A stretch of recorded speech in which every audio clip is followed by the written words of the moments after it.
we are live. Once again, I am with Marv Yola. He is as you guys can tell, huge Cowboys fan. He loves the Dallas Cowboys with a huge passion. I do not. Let me just stop you. I hate Marv, we all know you're a big Cowboys fan. I hate the Dallas Cowboys. No, you hate the Eagles. We all know this. My Eagles are everything. The best team in sports. I think didn't break a record like last year? Like they're the only team to like go 9-0 and then end up being 10-6. I mean 10-7. You were not 10-7 last year. Oh. See, you don't even know what you're talking about. Marv, neither did that coach. How do you figure that? He started 10-1. Yeah, but I mean they started out as 9-0. No, they started out 10-1. They were never 9-0. They started off 5-0 and then lost their first game to the Jets. Then they won their next 5 Regardless, did they make the Super Bowl? They did not. Well, I'm playing. But so did everybody. I know, of course, my channel is movie and TV show related, but Marv and I, we always, like to talk sometimes about sports, specifically football. And you're a Tom Brady apologist. Hey, man, if someone's good at something, you just notice it and you call it as it is. I mean, the dude was. There's a reason why he's called the GOAT, right? No, for sure. However, I will say one last football-related thing. You can't say that because when we watched the Super Bowl, you definitely did not give what's his name, Mahomes, his credit at all. Look, I will say this: the games I watched were very entertaining, but I could tell right away that things were going to go south. I mean, look, I'll be watching it this year probably with my wife. So, and you, of course, we'll have you over probably sometimes. Let's look at the comments so far. We have the old Fox 64 says, "LOL." I met him today at my uncle's barbecue. Great dude. Hates video games. No, I'm kidding. He loves. I'm kidding. I'm kidding. He loves video games. Nicolette Peltek. Go Birds. Go Birds. I don't know a Nicolette Peltek. I know a Nicolette Saborin, but I don't know a Nicolette Peltek. Go Birds, Miss Saborin. Talk to your husband about his Cowboys love. I don't know what's going on over there. No, I'm kidding. Those that aren't in the know. Cowboys jersey if it didn't call. Those that don't know, Nicolette Peltek is she's my wife. Yeah, that's right. Claim your queen. My that's queen, right. My queen, as Marv says. Yeah, that's right. Claim your wife. That's right. Do that. You made sure. Listen, everybody, just so you know, she belongs over here. There you go. The old Fox 64 video games. I'm playing video games right now. Yeah, man. No, I know. I was just messing because I know you're really into video games. How I am with films and TV shows, you are with video games. Amen, brother. Marv, I guess first things first, that on the topic of films and TV shows, let everyone know, what are you watching right now in regards to, we'll start with TV shows. What are you watching right now with TV shows? House of the Dragon. House of the Dragon? You like it? I love it, actually. I haven't really talked to you about it. No, we haven't. But I love it.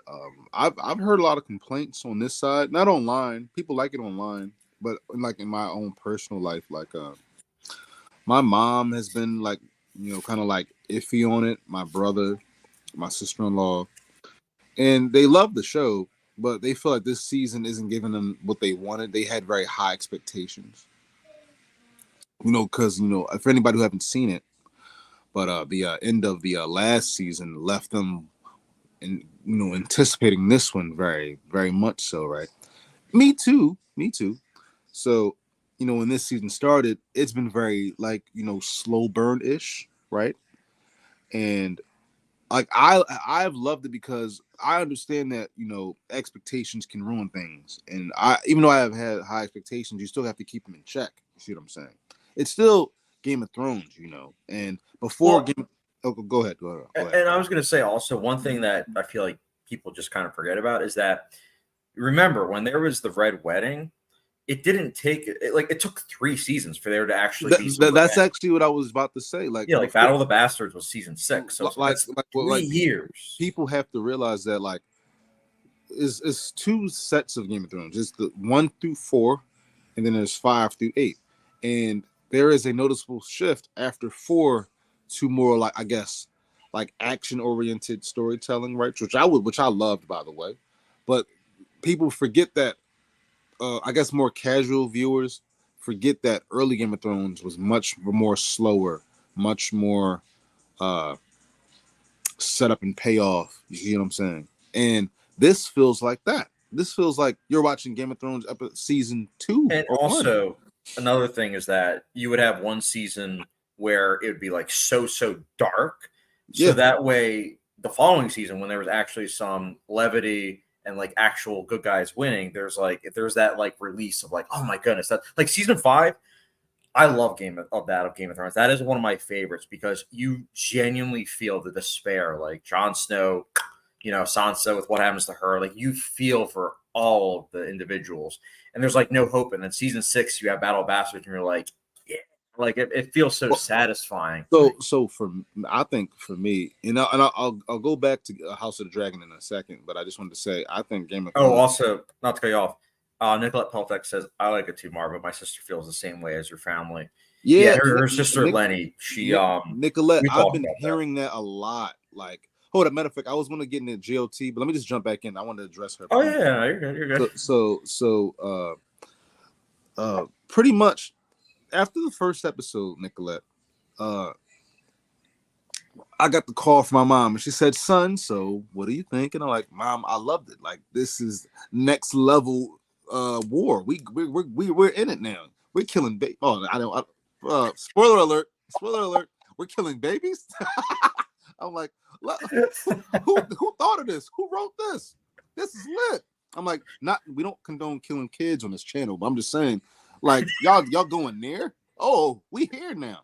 And my mom, she was on that level too, but it was more like I need Rainier to wake up. Like, it's wartime, and my brother like, yeah, that was a bad joint, but let's punch the clock a little bit. My dad like, son, what you think? I love it, Dad. What's going on? There's a lot of like they want that war, they're war ready. They're like, let's go.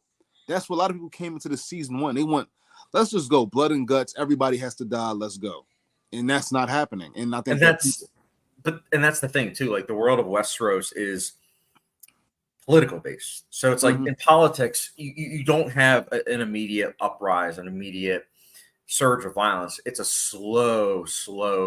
But I think people forgot that. They forgot what show they were watching. Yeah, that's true. Like Game of Thrones and House of Cards are similar in that area where it's like you'll have spurts of like big things happening, but for the most part, it is people in a room talking about different viewpoints on like, what should we do? How do we go about this? And that's at the end of the day, that's the biggest selling point for me of Game of Thrones and House of the Dragon. Like the last episode was my favorite of this season because of that. It was just like people in a room saying, look, how do we do this? How do we handle the situation? Like, how do we try to avoid war, but at the same time not showcase? Now, I'll say this though, I'm not really for the how do we avoid war talk, only because, like, the one thing I share with my family is, like, yo, like my son is dead. Somebody's dying. Like that's where I'm at with it. Like, ever since I saw that episode where Luke and his dragon got eaten, I just was like, there's no way they don't pay for this. Everybody has to go. Like by the way, that's where I was at. Nicolette Peltex, we killing babies. I'm dead. That was a great comment. For real. No, Chad, you don't understand. Real quick, like when I watched that episode and they said hold him down, all you hear is I was like, whoo! You would have thought that the Eagles won the Super Bowl. I said, we killing kids? Nah, B. I was like, it's over. Like, I think, Chad, put it to this way. If my dragon ate your son, and then you killed my son or my grandson's head, chopped his head off, there's no talking about that. That's where I'm at with it. There's nothing you can tell me. You can't tell me nothing. That's how I look at it. But it's also knowing the power dynamics. It's like as soon as you bring dragons into the mix, and it's like you're having dragons against dragons, armies against armies, there's going to be millions of people facing the consequences of a little, like a squabble. Like, don't get me wrong, I care about the person of mine that died, but it's like, I think that you're thinking of it a little bit. What's the word? It's a word. I don't know how to say it. Like it's kind of logical. Well, that's what the queens. That's not what the queens are logical. trying to More look like at. It was like, you ever heard of the word erudite? You know the word erudite? You sound very erudite to right now, because I feel like you're not thinking of the fact as like a dad would, like, you're thinking about like Chad logic. I want you to think about it like this is your son. If somebody ate your son with a dragon, remember, you always say I'm like Tyrion. I think about it like Tyrion would, where it's like a hand of the king would say, "Look, we don't have enough resources. You know, winter is coming. Like we don't know if we can handle all this." But I got a counter. You shouldn't have used that one, because guess what? Because Tyrion started thinking a lot with his heart in the later seasons. He was look what happened. Look what happened. He was trying to be political, trying to play both sides of the fence.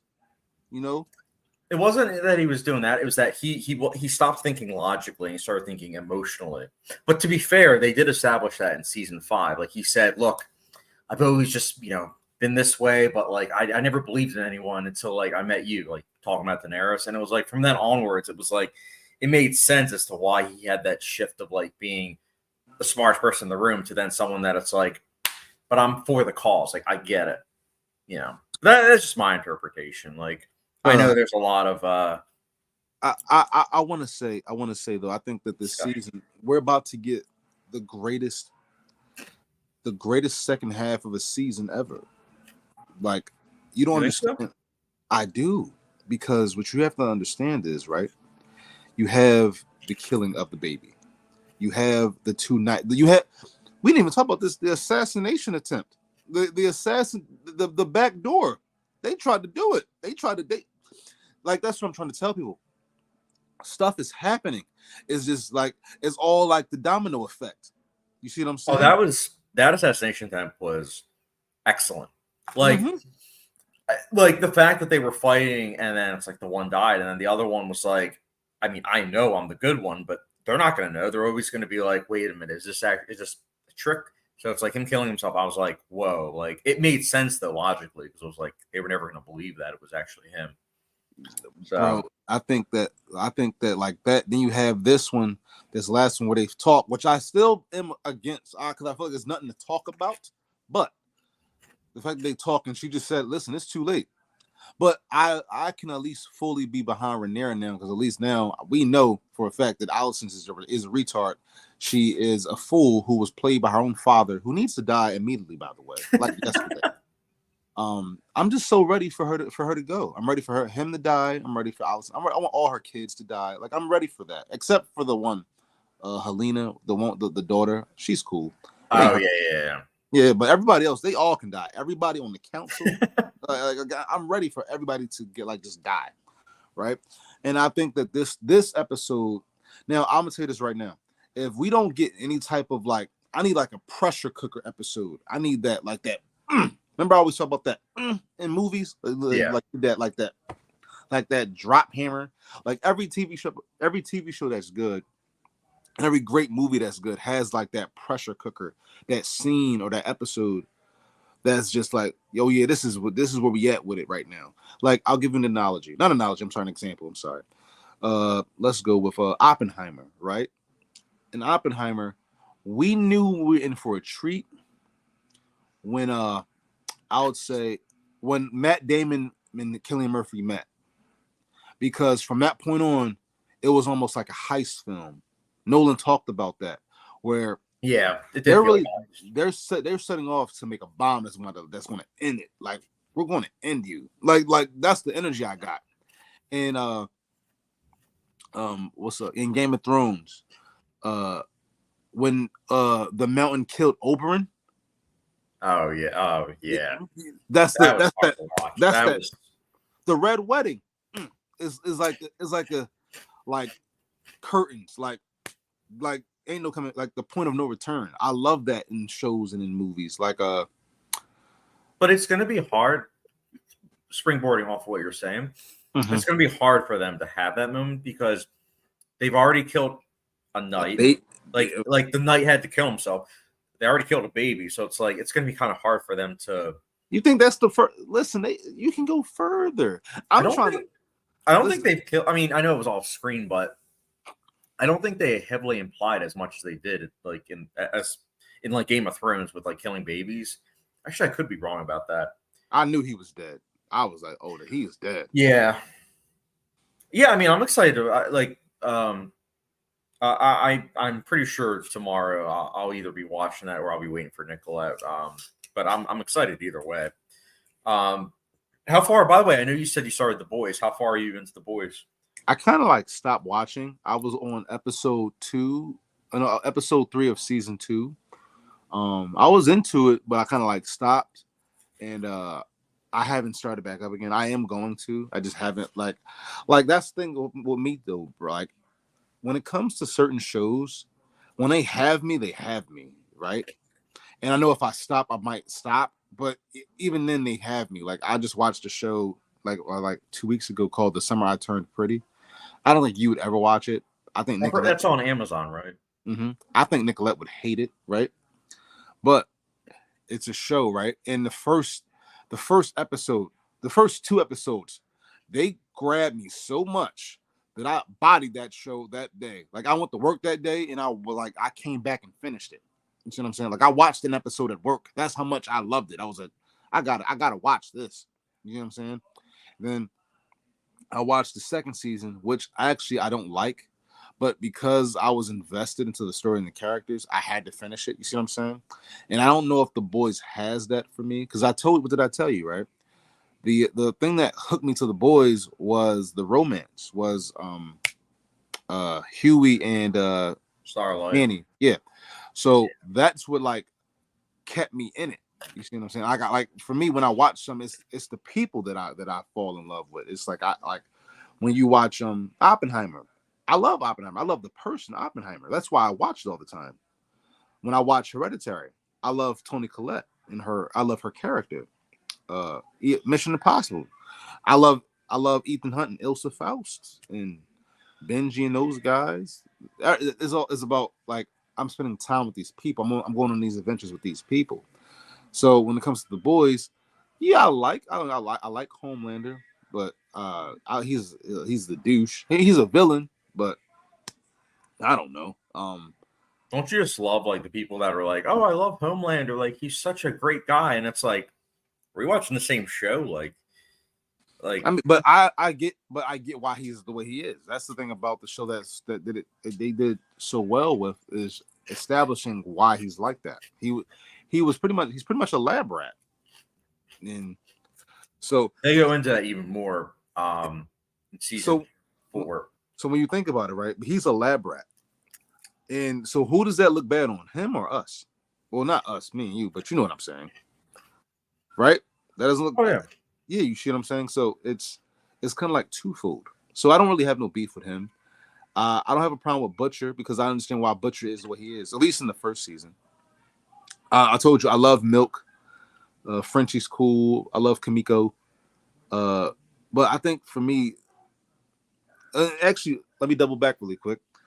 This is a problem that I had initially with Game of Thrones, was that there's just so much going on and there's so many characters. And this is why the further the Game of Thrones went along, I actually like the later seasons more, because a lot of the other characters went away, and so things became a little bit more tighter. So it was like easier to follow. Things became more simpler. You know what I mean? And I'm not saying that they're the better seasons, but for me, they were just much easier to like watch.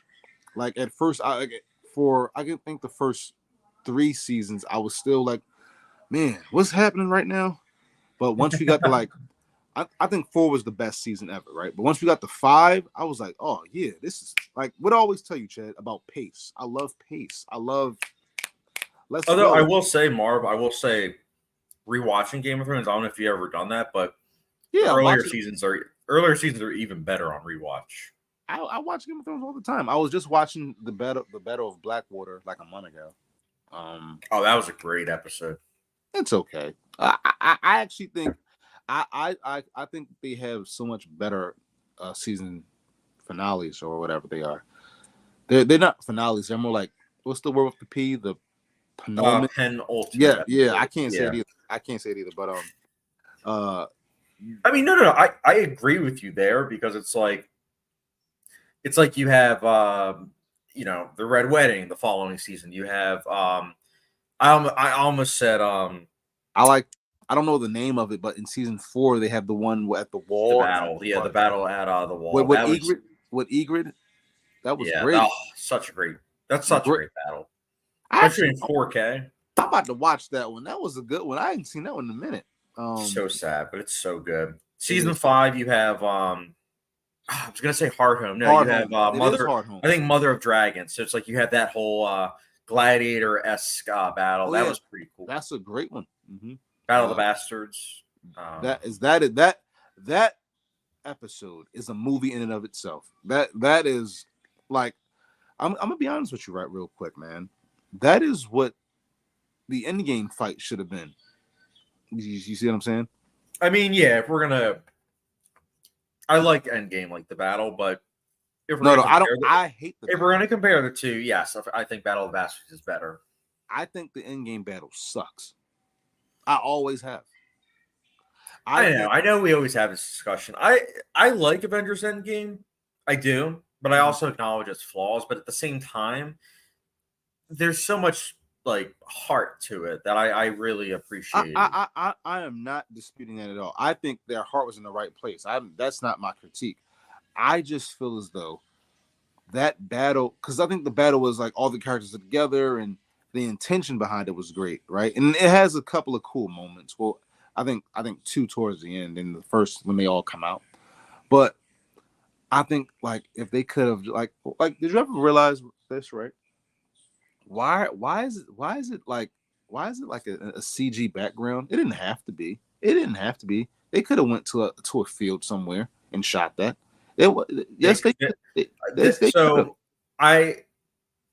I'm all about practical, you know that. But in that case, the biggest movie in the world, they couldn't because they would have been scared.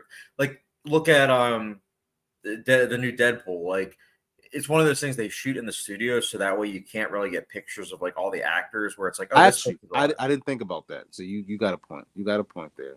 Yeah.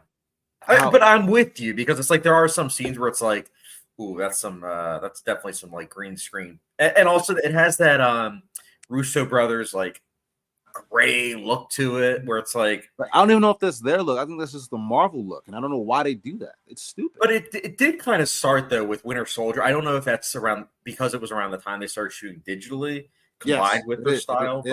It is. That's exactly why. Because if you watch the movies before that, they all have color in them. Yes. Mm-hmm. Like I feel like Incredible Hulk. They all have color in them. It's actually really kind of weird. But no, like I think that I actually watched it recently. I don't know if I told you that, but I watched it like a couple weeks ago because I've never liked it, so I've always had a problem watching. You missed out on. I know you saw it in theaters, but it wasn't with like the best crowd. But like you missed a transcendent experience. Like you know me, I prefer audiences where it's like chill, relax, but like that whole feeling of being with a bunch of people that are all in sync, having the reactions, like I will never forget ever in my life. I will never forget when it's like Avengers, the entire audience rose, and then he's like assemble, and the entire audience just erupted. I got goosebumps. I was like, holy I got goosebumps thinking about it. Dude. Now I'll say this, right? I'll say this. I didn't have your experience, but I did see that. Like I worked that night at the theater, so I did see it. I would leave and run and go see the reactions. We all did, and it was really dope. But the suspension of disbelief was there because I had already seen it. Right. You know what I mean? But here's something I realized though, right? I just told you, the battle sucks in my opinion, right? That moment doesn't suck. but I think the battle itself, like the the stakes and all that, just it sucks, right? But I think that Endgame they could have put more effort into the. It's hard. It's hard because like, well, what would you do different? Like when we're comparing it to Battle of the Bastards, like that's so awesome. Everybody loves that episode. Like you could have did that. You could have did that. You could have had something like that where like it felt like Iron Man and Rocket Raccoon and Star Lord like ran off and tried to like go get a member of the Black Order. It could have been excellent, but The problem is everyone's schedules are different. I know, man. I'm probably just nitpicking, but when I watch something like the Battle of the Bastards, I'm always like, dang. I will say this. I love the whole charge, like when they're charging, but it doesn't have that like like the third Lord of the Rings where it's like you have that like epic speech, and then when they're charging Pelennor Fields, it's like that's what we should have had. We should have had that. But the thing is, I felt like we had that with Endgame, but the difference is that Pelennor Fields was able to sustain that feeling, that euphoria of, oh my goodness, like what am I experiencing?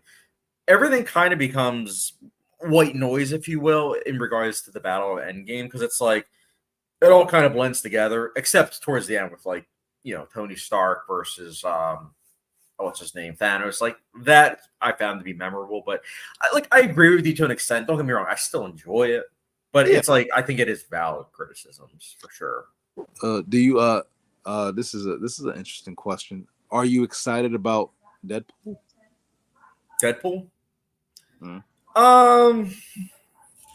I don't know, man. Like, it seems like it's going to be Spider-Man No Way Home, except R-rated. I don't know. Like, remember Elektra? Remember Ben Affleck as 2003 Daredevil? Remember? I don't know. Like, why is that happening? I don't know if my wife is still in the chat, but I found out through marketing because she told me she texted me. I think it was a week ago. She was like, "Is Elektra an Avenger now?" And I was like, "What do you mean?" And she sent me. It was like a Pepsi bottle, and Elektra is on a Pepsi bottle advertising for Deadpool 3. So I was like, "Well, it's nice that they're doing spoilers now on like." Like that. I'm so mad that you told me because I would have not found that out. Why did you tell me? Oh no, I'm sorry, dude. But that's what I'm saying. Like it seems like I'm sure there's other little Easter eggs we're gonna have, but that's what I'm saying. It's gonna be like, remember, insert this person. Remember, insert this person. Oh, by the way, fourth wall break. I don't know, man. Like, but I think that they can make that work with Deadpool. I'm not gonna lie to you. Hold on, let me fix my. They can, but David Pictures in the chat. So Deadpool looks mid, to be honest. I can understand why he says that, but to be honest, I don't know what it looks like because I don't think they've told us anything about the movie, so we don't know what we're walking into. But you and I saw together the Super Bowl spot, and it did look pretty. But that's just a teaser. Like we don't know what the movie's about at all. We just know that Deadpool and Wolverine are doing something. We don't know what it is. We are theorizing on what it is, but we don't know. Let me make a prediction then, because I made a prediction about Spider-Man No Way. Is it No Way Home or is it Far From? I always get those two. No Way Home. No Way Home. I made a predictions and I was like 90% accurate, just based on like I don't know, like the advertisement. So if I had to guess, I think it's going to be that Deadpool gets called in by like a secret society. We'll say Matthew McFadden's character, and he's like, "All right, we need you to go into the multiverse." To stop Logan, or we're not stopping, but like stop like a certain event that happens to him, because otherwise it's gonna ruin the fabric of the universe, not the universe, the multiverse. And then he's gonna do that. They're gonna fight, they're gonna bicker and whatnot. Then they'll become friends. And then what's probably gonna happen is Logan's gonna have to sacrifice himself and kill himself, and it's not gonna really mean anything because he already did that in Logan. Spoiler alert. And then Deadpool's going to join the Avengers, and everyone's going to erupt, and it's going to be exciting, even though it's going to be like, oh yeah, PG-13 Deadpool. That's going to be fun in Avengers 5. That's my predictions. I could be wrong. I I'm don't. hoping I'm wrong. I don't know. I don't know what to expect. I just hope that we. I don't know what I expect. I don't have any expectations. That's why I think I'm going to like the movie because I have no expectations. I mean, don't get me wrong. I hope that I'm gonna like. I hope that I enjoy it. I go into every movie like saying, "I hope I like this." I'm just kind of skeptical because it does seem like one of those nostalgia fueled movies.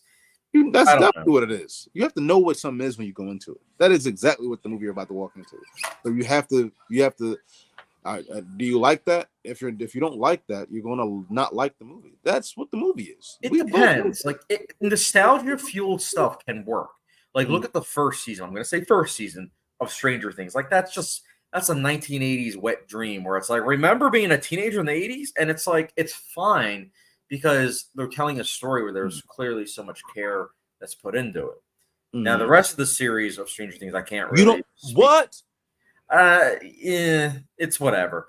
But season 1 of Stranger Things, I do not like you sometimes. You're making me mad.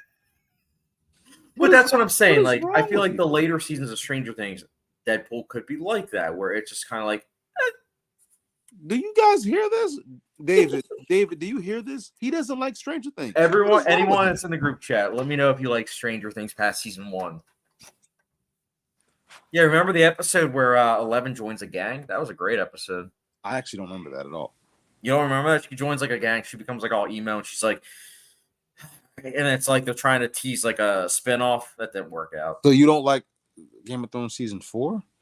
No, I love season 4 Game of Thrones. I said Stranger Things. I'm sorry. Oh, yeah. I mean, yeah, I enjoyed seeing a 2-hour finale where it's just people going around like, eating food. I enjoyed that. You're just mean, man. You're just mean. Bro, it's the same finale as the season 2 one where it's like, oh my goodness, they're attacking the town again. And where it's like, oh, wow, it's surprising, shocking. So you didn't like. And then in the next season, we're going to see some de-aged teenagers. That's going to look amazing. So you didn't like Vecna? I liked him better when he was called Pennywise. I'm kidding. You know I'll mess with you there. David Picture says, I haven't seen it, to be honest. You got to get started, David. You got to get started, bud. The old YouTube, Theo. What is going on? I've never watched it. How haven't you seen the biggest show besides? Because they probably heard how mid it was after season 1. You're just the devil. Wow. And first of all, season 2 is pretty great, besides one episode. You're just so mean. You hate everything, and I'm convinced. Oh, that's not true. Let's talk Westworld. I was listening to the score of Westworld, and I was like, can't believe Marv doesn't like season 2 of Westworld. I was like, I hate it. That's the biggest L you've ever had, I think. Hard L. First of all, do you understand that you're in the minority? You know that, right? I think so. Our boy Ryan, he loves season 2. He actually loves season 2 more than season 1. You both are in the minority. I don't understand how you don't know this. People in the comment section, if you've seen Westworld, do you like season 2? You can literally look it up, Chad. People turn on the show in season 2. That's when people stop watching it. That's part of the reason why I got canceled. That's fine. I love season 4, dude. The best wedding gift I had was the day of our wedding, finding out that they got canceled because I loved the season 4 finale. I was like, end it here, please end it here. And so knowing that it ended there, I'm like, cool. Well, I'm sure Lisa Joy doesn't share your enthusiasm because she wanted to finish her story, but okay. Yeah, but to be fair, she's kind of being coy. She's like, yeah, I still have one more season, but it's like, yeah, but what more do you have to tell? Like, you killed pretty much everyone off. Like, what more? But you don't know that though. She probably had a whole Odyssey planned, and now we won't get it because what I've heard a bunch of things. Like, there are essays on how Westworld failed, and do you know who Robert Meyer Burnett is? Wow, what? Do you know who Robert Meyer Burnett is? No. So I was watching when it got canceled. There was a reporter on the Campia show, and they had Robert Meyer Burnett on, and he was talking about how like Westworld got canceled, and he said, and then him and Campia was both like, this show still comes on, I was like, oof. I was like, that's why they're getting canceled. And they were like, John, I love the first season of this show. It was great. And he said, yeah, me and my wife loved it. We loved this show. This show was excellent. But I don't want to quote verbatim, but it was something like it was like they had these giant questions they didn't have the answers to, and then they pulled it up and they said that the viewership decreased by like 40% from season to season after 2 because people just kind of checked out of it. Dude, season 2 is the culprit. I would disagree. This is my theory. Season 1, the reason why it played so well with audiences is because, again, I'm going to be vague so that way if anyone hasn't seen Westworld, for 9 episodes, you don't realize that you're following 2 timelines, so it's a surprise. Mm-hmm. Season 2, right away, the first episode, it's like, you guys, guess what? You got to follow 3 timelines. So it's like right away, you're having to not only follow a lot of characters, you have to follow a lot of characters through different timelines. So it's like it's like following a puzzle. It's like going from following a tutorial on how to, I don't know, make an omelet to then all of a sudden it's like, all right, make a gourmet meal, like 10 course. It's like nobody's gonna want to do that. Nobody except me and You're Ryan. wrong. You're wrong again. And I'm tired of it. You forget one crucial part. I love Westworld more than you. So you can't tell me about this. No. You only like 2 out of 4 seasons, you hack. First of all, I actually like 3 out of 4 seasons. Okay. What? You said season 4, you were like, yeah, I like 1 or 2 episodes, but you were like, I didn't like the rest. No. Listen, check me out, right?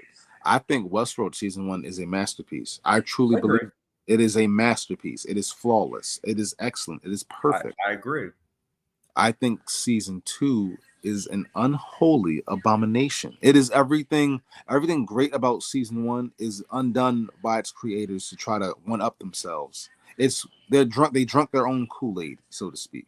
And then you have 3, which I tell you, you guys hate 3. I don't love 3, but I think 3 is okay. And I'll take it as like the mid sequel to 1 that I always wanted. That's how I look at season 3. Season 3 is like that. Like when like the last episode, what it was setting up, that's what season 3 is. Even though it's not as good, nowhere as good as season 1. It's okay, it's mid. Season 3 also has a huge issue though, in that they looked at the ratings of season 2 and they said, oh, people don't like, following different timelines. Like, okay, we misread season 1 that they liked that big reveal because it's different timelines. Okay, so instead we'll make it really streamlined, so you're just following like a couple people. And that's it's like, fine. No. It's like, no. We don't want a dumb sci-fi. Like, we want that smart sci-fi.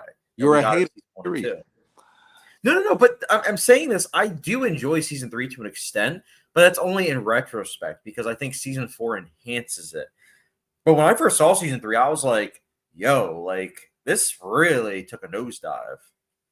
I think season 2 was the nosedive. I watched Westworld season 2 like I was watching The Walking Dead season 8. Bored out of my mind. Very upset. Oh, by the way, let's look at the comments. David C. First movie you remember seeing in theaters? I think I'll answer this first, and then you can answer, Marv. Go ahead. So I think the first movie that I saw in theaters was Stuart Little. I think that came out in 1999, but I vaguely remember going to the theater and seeing it, and I remember being confused. Like I was like, why am I seeing like, I think it was a mouse or like, yeah, I think it was like talking mouse. I was like, why am I saying? I don't know. Like as a 3-year-old, I was just like kind of confused. So I was like, it's a talking mouse. Like, why is he talking to a bird? Oh no, that's the second one. I was like, why is he like away from his family? Like, why is he in a race? Like, I was just like, I was so confused, but like I kind of was vibing with it. So that was my first movie that I saw in theaters, if I'm not mistaken. But what about you, Marv? I believe the first. I don't know. I think it's either Booty Call or Halloween H2O. Booty Call. That's such a Marv first movie. So the story goes, right. I think I do believe it was Booty Call though. But Halloween H1 is one I remember. When I went to go see that. I remember that. So I'm inclined to say that was the first, but Booty Call came out in 1997. So Right. I have to believe it was Booty Call then, right? Because Halloween came out in 1998. Makes sense why you like those twerking videos. David C., comment below what your first movie was that you So saw. yeah, I think it was Booty Call. What was that comment? Wait. I'm sorry. I'll get to Andrew and Can't Articulate and David C's comment, but David C actually has another question. This is specifically for you, Mark, because I don't really watch as much as I like baseball. I don't really watch it. David C asks you favorite. Bryce Harper. Bryce Harper is my favorite Phillies player. Right on. All right, now Andrew Lay has two things. The first one is he says, "Good morning." In case I don't see you, good afternoon, good evening, good night. And I wish you a good life, my friend. Good. Dude, Andrew's awesome. He's in New Zealand. He's filming Lord of the Rings. No, I'm kidding. We had a side joke where it's like, but Andrew Lay, sorry, I just saw the Truman Show last week. Dude, great movie. You like that movie, Marv? I like his girlfriend in that movie. She's excellent. She's awesome. Yeah, but what about the movie? It's okay, but she's great. She's fantastic. You think the Truman Show is just okay? I think it's a good movie, but I watch it to look at her. She is gorgeous. If you like her, she's also in Solaris, the 2002 remake, which I'm not watching that. I know what that is. Why not? I know what Solaris is. I'm not watching it. That's a D+ cinema score. What, you don't like Steven Soderbergh? I don't really care for him. I don't know. Oh my goodness. I like Ocean's 11 though. You know, Steven Soderbergh is the reason why we made movies, right? Like he made a couple movies on an iPhone. I was like, bro, this is like big time director. I know all of that. I respect his hustle. I just don't like his work like that much. I like what is it called? Side Effects. That's a good movie. Oh, I love Side Effects. I really do. That's a gem. That's a gem of a film. Yeah, but I'm not really interested in him too much. I like listening to him talk though. He's a great guy to listen talk to film. Very knowledgeable. Can't Articulate says, "What is up?" Can't Articulate. Yeah, Can't Articulate. I follow him on Letterboxd, which, by the way, forgot to mention this. I know we're 42 minutes in the live stream, but guys, Marv made a second Letterboxd. I'm finally getting him to, start posting. So I have it in the link description. So be sure to follow Marv. He gives movies either a 5 or a 1-star rating. Dude, when I saw you create a second Letterboxd, I was like, he's just really giving these movies 5s and then these movies 1s. I was like, where's the 2s or the 3s or the 3.5s? I didn't see any. And be fair, there are some 3s in there.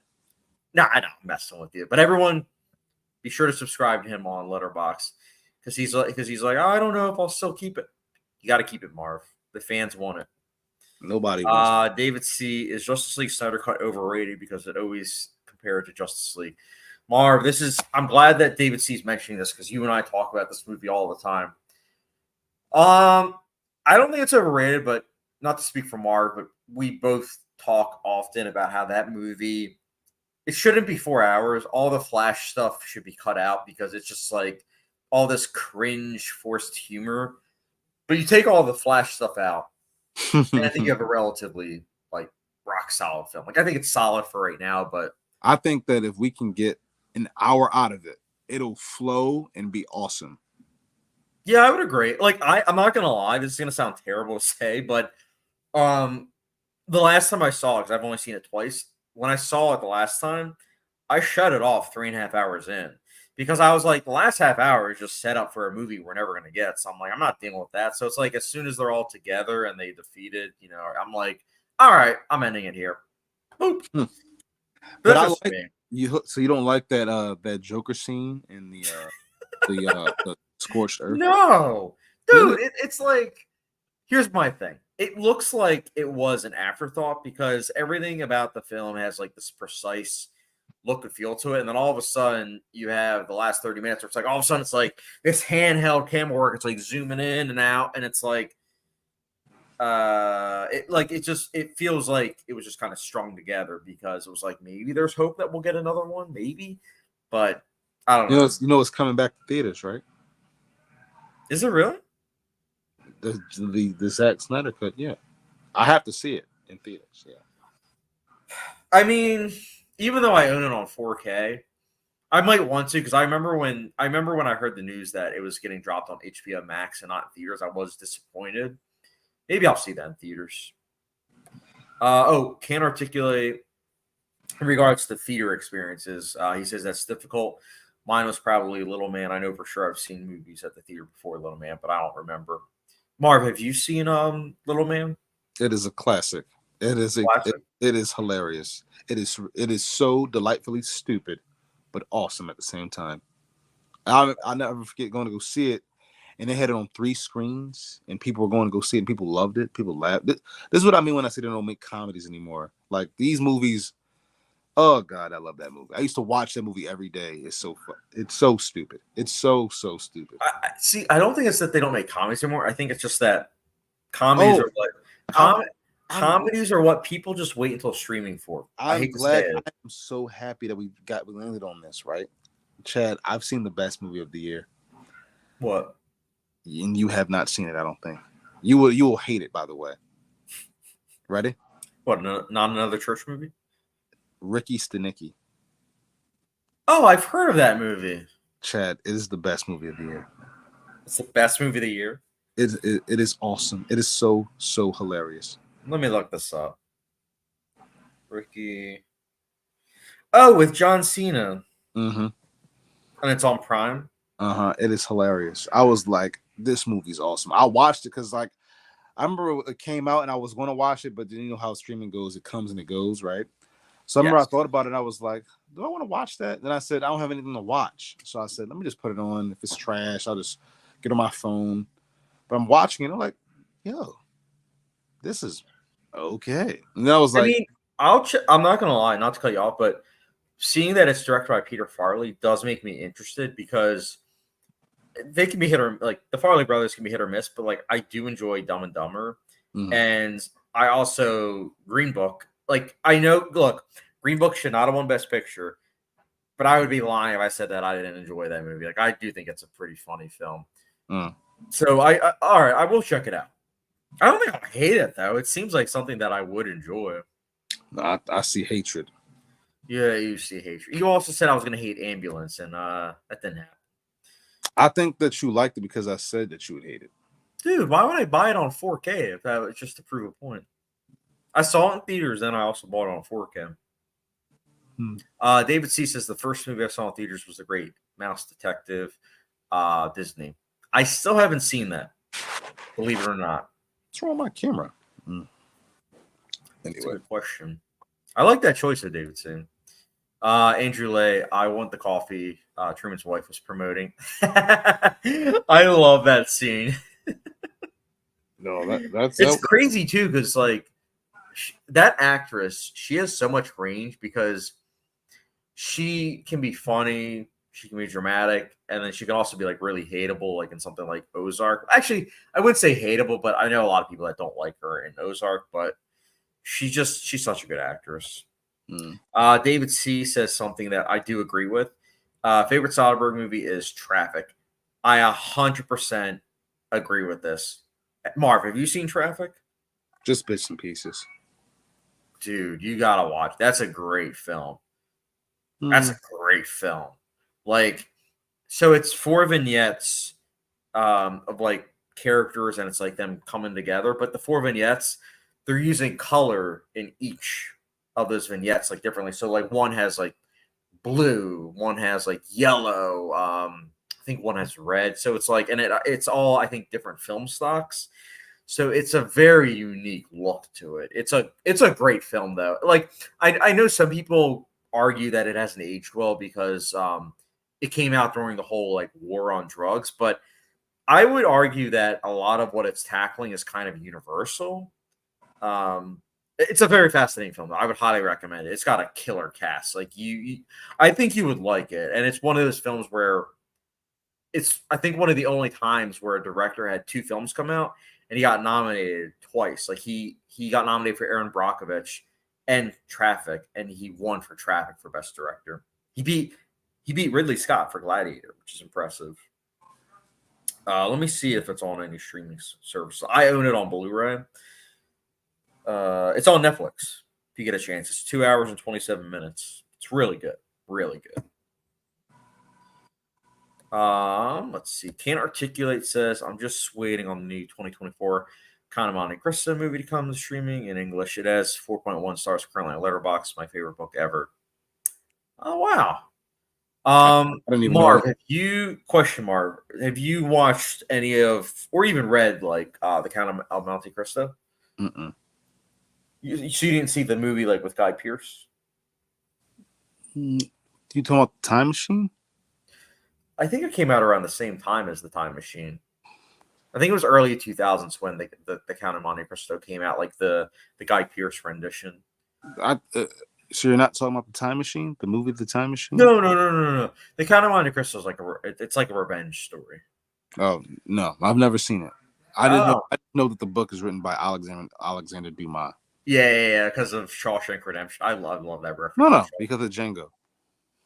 Oh, yeah, I love Django. I love that movie too. You gotta watch the original Django because I don't know if you knew it, but there's Django originally. That was good. Did I ever tell you how? Did I ever tell you I saw Django twice in the same day? Really? I watched Django, right, and I thought it was one of the best movies ever made. So then I said, I have to watch that right now again. That doesn't happen often, but when it does happen, it's something special because I had a great day. I think that's only happened to me once, and it wasn't even like by my own free will. Like what happened was when Interstellar came out, Ryan and I, we had just seen Interstellar, and then we hung out with like his friend Andrew like several hours later, and we were like talking about the movie with him, and he was like, "Oh well, I'm gonna watch it." Then Ryan was like, "Oh, why don't we watch it now?" And I was like, "Yeah, why not?" And I think Andrew had like something going on, so I almost did what you did, right? I almost saw Interstellar twice in one day. You said almost. I saw it twice in one day. I know you did, which is cool, but I haven't had that experience though. So hold up, you never. This is the part that makes me laugh with you, right? It's like all those years in the Chamonix, and we've never a movie has never come out where I'm like, Chad, that movie was excellent, and we go back and watch it again. We've never had that. Yeah, but it's because usually it's just like timing. Like we both loved Dune Part 2, but no. I'm talking about like back in the day. Like we're talking 2019, 2018. Like Well, the problem was that some of the movies you wouldn't have liked, like the Lighthouse. I saw twice in less than a week. You would not have done that. Or well, there were other movies though, right? Like there was 2019 Midsummer. I saw twice in theaters. I wasn't even in Philly at the time. I was out. Right. You know what I mean. I saw 2020 was actually no 2020. I saw Tenet twice. Like I feel like there are certain movies I wish I would have caught with you, like Scream 6. I would have loved to have seen that with you with a nice Friday night crowd. I would have loved dude, I kind of wish that you were there because like I didn't have a good experience with that movie. Like not the movie, but what happened was so this is gonna be a funny story. So you could choose seats. I chose my usual seat, and I looked at the app beforehand, and there was like a couple people in the theater, but they were all the way in the back. Well, I got into the theater, and it turns out those couple of people, they weren't in the back. They were in the front, and they took my seat. And I was like, oh, gosh, you got to be kidding me. I was like, should I say anything? And I was like, you know what? No, I'll just go right across, like the other side. Then they got up, and I was like, okay, that's weird. They got all their stuff. So I was like, okay, let me just take that spot. Because it's mine. I have it on the stub. So I took the spot. And the next thing I know, a couple minutes later, they come back. And I'm like, you got to be kidding me. And there's like 100 seats in the auditorium. They sit right behind me. And there's nobody else in the theater, Marv. I kid you not. And so it's like the entire time I'm hearing popcorn like behind me while people are getting killed like on screen. And I'm like, this is just hold up. Were they bothering you on purpose or? I think so, because who else sits behind you when the entire rest of the theater is empty? Like, it was weird. I mean, but you didn't feel unsafe, did you? No. I didn't feel. It wasn't that I felt unsafe. I was just like, really, like.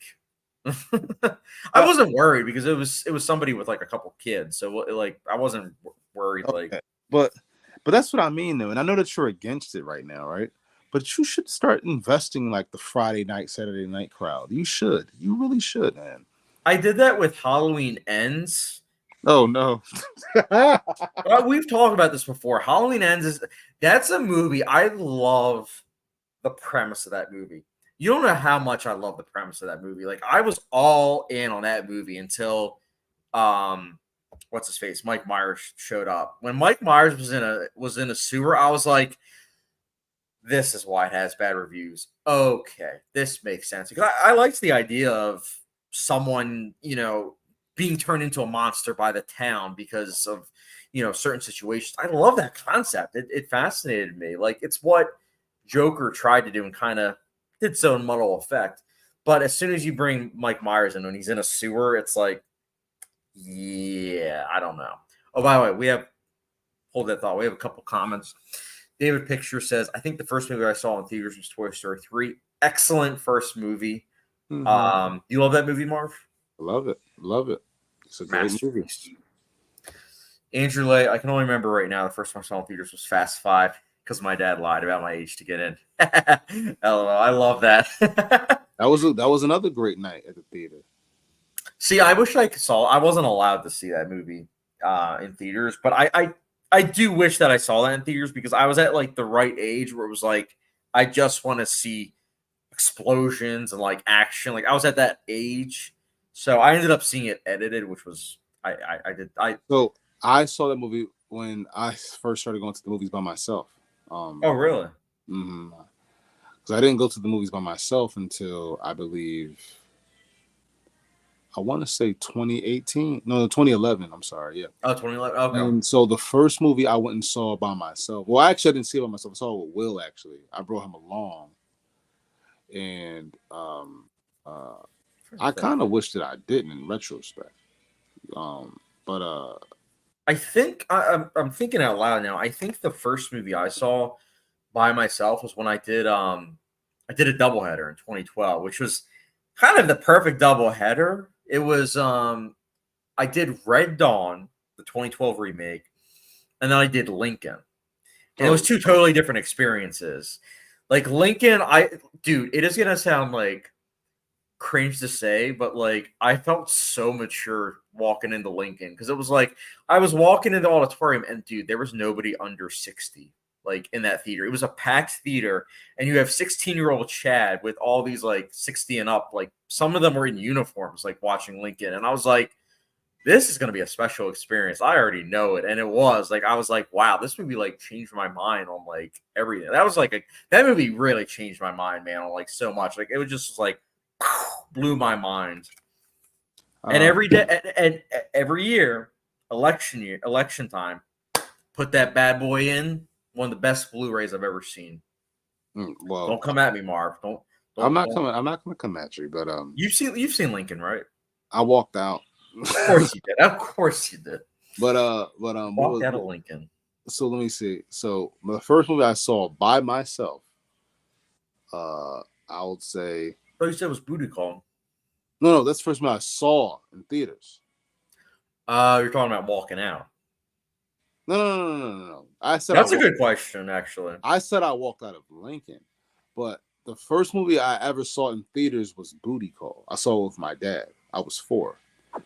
The first movie I ever saw by myself in theaters, like by myself, nobody came with me, might have been Thor.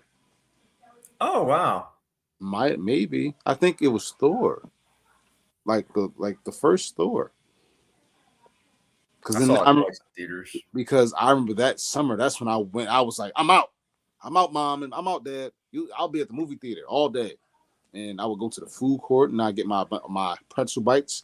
I would get my pretzel bites and soda, right, and I'd stay there all day because in the Chamonix they have the upstairs bathroom thing, so you can just go in and out of theaters that way. Yes, I was there from 12 to like 11 o'clock at night, man. I saw all the new movies. That's kind of what I do now. Not for that duration, but like when I do double headers, it is you just go in and out. You just kind of like walk in and out.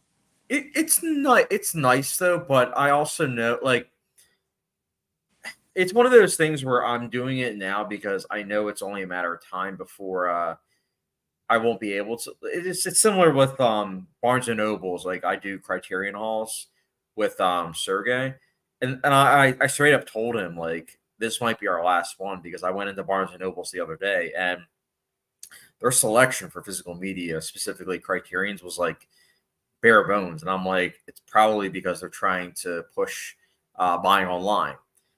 And it's like part of the fun of doing Criterion halls is being able to actually visually see it and showing audiences like, oh, look, that this is what I was thinking about getting, this is what I'm not. But it's like that experience is kind of going down the drain. And it's similar with theater exhibition. I am nervous for because I think it's always going to be around, but I'm worried about like the big chains because they went into debt buying all this stuff for like the Dolby and IMAX theaters, where it's like you have all these nice seating and everything, but it's like they're still trying to make that money back, and it's like you don't always have those like Barbie and Oppenheimers and the Inside Out 2s. So it's one of those things where it's like I don't know. Well, I always worry. I was worried until the box office came back. Okay, shout out Will Smith because he definitely brought it back. He slapped the box office in shape. Yes, he did. But it's crazy, right? It's cool, but here's my point. Okay, my point is, right? I told you I was worried for a long time. I was like, we might be cooked, right? But just when you needed him, Will Smith came to the rescue. And I went out that night, that Friday night that it came out, and my brother said it out of his mouth. This movie brought the whole city out. It felt like, mind you, we live up here in Westchester, right? But we went to see the movie in Exton, right? A movie tavern. Everybody from Philly came to because it was sold out everywhere in Philly. You see what I'm saying? So we got in our theater, sold out. It's crowded, right? And we watched the movie. Everybody has a great time. Like everybody's like laughing, cheering, clapping, yelling. Like my brother was on shrooms, right? So when the action was happening, he was like, "Yo, it's so much going on." My sister-in-law had a great time. My dad's going crazy. And I never forgot, like when we left the theater, like leaving the theater, like you just see people coming in and out of different theaters, like just like that's what going to the movies does. And I saw it again on Discount Tuesday that Tuesday, and it was even more crowded. But this time it was in the city, and it was like had like 6 different shows sold out at the same time. Come to think about it, Marv, your experience with Bad Boys, Ride or Die, or I think that's what it's called. Your experience with that was kind of like my experience with Dune Part 2. It felt like it was bringing people together, and also, I know you didn't see it yet, and I don't know if you would like it, but Challengers, I felt that too. Like Challengers, I had like an actual reaction to it where it was like, this is why I love movies. This is phenomenal. I felt that way about Dune 2 as well. The ending of Dune Part 2, I was like, just end it here. This is great. I love this. Stop it. Cut it out. You are anti movies right now. They're not going to be able to top. I don't know. I don't think they're going to be able to top the second one. You cut all. Like, for example, if let's say you were in charge of the MCU, you would have killed everything off after Infinity War. No, I would have killed it off after Endgame. You can't do that. Endgame felt. I'll put it to you this way. Endgame. I'm trying to think of a TV show that you like that has a good finale. None at this point. I was going to say Breaking Bad, but I just realized you haven't seen Breaking Bad. But it's the equivalent of with Breaking Bad having the finale that they did, and then having El Camino. Like El Camino was solid, but like it just kind of was law of diminishing returns. Hold on. Oh, by the way, sorry, I just got a couple. God bless you. A couple comments. That's so actually, much. We're a little bit behind on the comments. So, David C., what's worse, Alien Resurrection, Kingdom of the Crystal Skull, or Terminator Genesis? I'll answer this first, Marvin. I actually want to answer this first. I want to say this. You can answer first. I want to say this to everybody. I actually like all three of those movies. I don't know why everybody hates them so much. I saw Alien Resurrection when I was 5, and I remember like, this movie's pretty fun, and it's hilarious. I've saw Alien Resurrection before I saw any of the other aliens. Okay. And then I saw King of the Crystal Skull in a doubleheader with my dad and my brother. We saw The Strangers, and then we saw Kingdom of the Crystal Skull right after. And I loved it. We all loved it. Like, when it came out on DVD, I brought it after school that day. I had to walk to home Hollywood Video and brought it on DVD because I was like, this movie's awesome. I need to watch it right now. And then Terminator Genesis, I think Terminator Genesis is okay, but it's not the worst ever. It's not. It's bad. It's mid, but it ain't bad. It's like 1 out of 5. For me. The Lighthouse is 1 out of 5. No, the Lighthouse is a masterpiece, man. It is not. But I haven't seen Alien Resurrection. Kingdom of the Crystal Skull, I when I was younger, I actually used to like that. But I rewatched it, I think it was like last year, and I think it's middle of the road. I think that it definitely has its issues. Like I do understand why there's videos literally breaking down what's wrong with it. I get it. But after watching the 5th entry in Indiana Jones, I have much more respect for Kingdom of the Crystal Skull because it just goes to show how Indiana Jones without Spielberg, it really pales in comparison. Terminator Genesis I hated it personally. It actually made my top 10 worst of I think it came out 2015. Did not like it. I really did not. Do you oh, actually never mind. That's irrelevant. Never mind. Oh, Can't Articulate says, and this is in regards to like how you rewatch. I mean, you watched a film twice in one day. Can't Articulate says that's how I felt about Mulholland Drive. I just rewatched it 2 days later. Yeah, Mulholland Drive. That's a film where it's like you can't stop thinking about it and you want to try to rewatch it like as soon as possible because it's like it's great. I Can't Articulate. I do want to recommend something. The next time you rewatch Mulholland Drive, start rewatching it at like 1 or 2 a.m. like when you're tired, because the whole dreamlike feel of that film, you start to really feel it like even more. Like the Silencio scene, I watched that at like 3 a.m. I'm not gonna lie, that was one of the best experiences in my life. Like I think it was the last time I watched it. I was like, dear God, this is amazing. Like this is heavenly. Like because you're watching it around the same time as the characters are experiencing the events of the Silencio scene, and it's like it's so amazing. You got to get into David Lynch, Marv. He's so good. He really is. He kind of rubs me the wrong way. No. Let's see. Fox 64 says the first one I watched was the Simpsons movie. Marv, I'm pretty sure you liked this movie, right? The Simpsons movie. Yeah. Oh, I will not lie though. I was very disappointed when it first came out, but I've grown to like it more. Because when that movie was announced, I couldn't have had higher expectations for it. But I guess I don't know what I thought I was getting back then. But I like it a lot. Not a lot, but I like it. That's fair. Yeah, I thought it was middle of the road, but I also haven't seen it in like 9 years. I remember I watched it around the same time that I watched Force Awakens. Andrew Lay has a couple things. He said, I love Andrew Lay. Lincoln is my birthday watch. Love that. It's such a great film. It really is. It's a masterpiece. That's the film that made me fall in love with Daniel Day-Lewis, where I was like, this dude, I'm gonna watch whatever he's in. Like this dude is amazing. Like give him the Oscar already. Do you know who that is for me? What actor I watch whatever they're in? Who? Dakota Johnson. Whatever she's in, I watch it. I love the fact that she was in Madam Web, which was absolutely terrible, but then she was in Am I Okay? And that I actually liked it. That's in my top 10 right now so far for the year. And I'm like, yo, I liked it. I loved it. Andrew Lay, his first one I watched by myself in theaters was The Avengers. I love that, man. That's a good first choice, honestly. I saw it 4 times in theaters. Now I think the movie's just okay, but back then I loved that movie.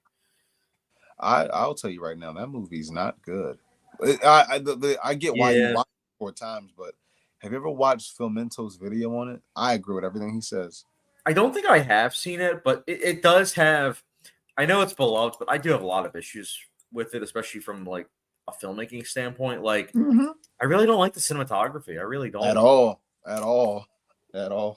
I remember when it came out, and Wally Feister, the cinematographer, he Dark Knight criticized Rises. He was like, bro, this is not good. Like, they're just like overlighting things, and it's like they're really doing things with the colors that I'm not a fan of. And I was like, at the time, I was like, I mean, yeah, The Dark Knight Rises, I love the cinematography for that. So I was like, I guess you can say whatever you want. But I still liked the Avengers cinematography, but when I rewatched it in 2020, I was like, oh yeah, like this. How did you shoot this on film and it still looks like this? Like because they hired Joss Whedon. Yeah, he's a hack. Andrew. Oh, I love this comment. Andrew Lay, watching The Lighthouse felt like being in the sunken place and Get Out to me. Watching The Lighthouse felt like a migraine, which I had the entire duration. Yeah, Marv. The entire time when I showed you The Lighthouse, I had like a cup of tea. I had the meanest. I mean, I'm not gonna lie. Get Out and Lighthouse, I love both of those films. Although I love The Lighthouse more. Sorry, I do love Get Out though. The Lighthouse is great, man. Like that's just like it's a film you can watch as either a hangout film or like a film where you want to dissect all the symbolism. Yeah, man. You just want a gay old time. Like it's good stuff, Marv. Yeah, no, I'm okay. That sounds like something you'd love.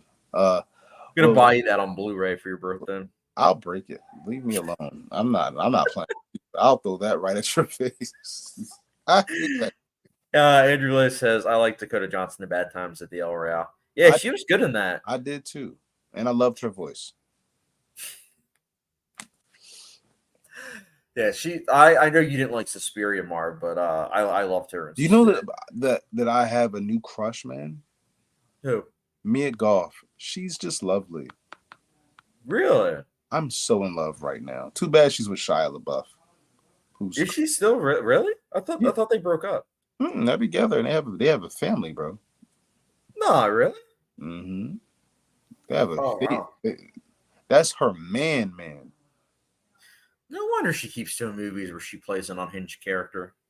I'm kidding. He's probably nice in real life. I don't know. I doubt it. You know what? When she's in the kitchen, you know what Shia LaBeouf says? Like when she's like, oh, I like, what am I supposed to do with these dishes? You know what he says? Just do it. Do the dishes. Follow your dreams and do the dishes. Just do it. I don't know. I don't get the joke. You haven't seen the video where Shia LaBeouf's trying to be all inspirational behind a green screen, and he's like going around. He's like, see, I can't do it because of the setup, but he's like consistently trying to like flex while saying, "Just do it." Like you haven't seen. How have you not seen that video? I don't really check for Shia LaBeouf because here's the thing, right? Shia LaBeouf was one of my childhood heroes. I loved Shia LaBeouf, right? But and it's something that I'm still grappling with, not just with him, but for like people in general, celebrities in general, right? Is that like I loved him. I watched Even Stevens. I love Even Stevens. It's a childhood favorite of mine, even to this day. I don't watch it too much anymore, but I would definitely watch it right now and love it. I love the Transformers movies, Holes. Like I loved him, you know what I mean? And I was rooting for him. Like when he got the Indiana Jones movies, I watched his career blow up, right? Like his career like was up here, and then he just took a crap all over it. And then you hear why, and he starts talking, and he's one of those people like the more he talks, you just like, dude, what are you talking about? And like he just puts his foot in his mouth a lot, and he like you want to root for him, but then he just sounds like a douche. He's a good example of a person where it's like you like the stuff he does, you love his acting, but you just don't like him in like his real life. But you know, but I actually I liked him at first. I watched him grow up, man. He's pushing 40. I've watched that man since he was 12. Oh wow. You see what I'm saying? You see what I mean? You see what I'm saying? So it's a little bit different, man. And he threw some shots at Bay. Um, he threw shots at Spielberg. I'm like, all these people aren't bad. You know what I mean? They all didn't do nothing to you. And it's all because he's trying to chase that niche vibe. Like you said, Mia Goth. It's funny though because Mia Goth. I don't know how much of this was true, but I heard on the set of Maxine that apparently Mia Goth freaked out at someone and was like threatening them and whatnot. And I was like, oh, that's kind of like Shia LaBeouf vibes, but I don't know how. But I don't see it though because if you ever watch her, she looks just like the nicest person ever. I mean, if you see A Cure for Wellness, I'm sure you think that. I love that. If you see her in Infinity Pool, you might have a different perspective where it's like she has great range. I love that about her. Great range, honestly. but I'm talking about just the person, like her, not the actress. I haven't seen honestly her interviews or anything, so I don't really know. I was like, what? This is you? Like the way she talks, like her manner. She's like, hi, I'm Mia. I'm like, what? I'm like, you know what I mean? So, speaking of Mia Goth, did you see Maxine yet? Nah, I actually I got paid on Wednesday, man, and I don't have any more money, dude. Like my money's flushed. Marv, don't lie. We both know why you don't want to go to the theater for that.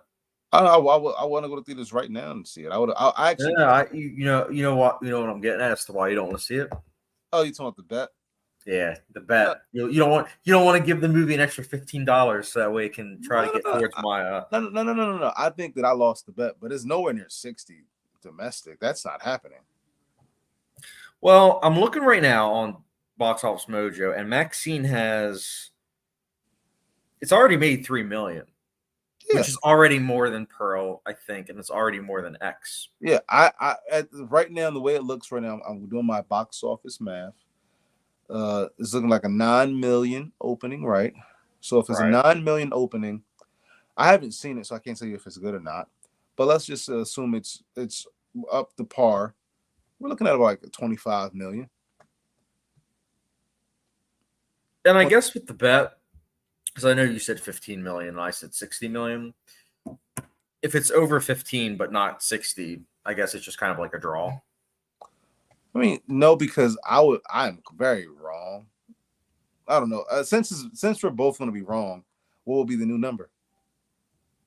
I mean, honestly, I am glad that we're both wrong though, because it's like not even like the money aspect. It's more so that I'm glad that the movie is doing better than the other entries because it's clear that people have seen it now on streaming and whatnot and are like coming around where it's like, oh yeah, these are enjoyable. It's almost like the John Wick effect. Like you remember when John Wick, the first one, came out and it was like this mid-budget film that nobody really knew what it was, and it was only really something that action fans went to see.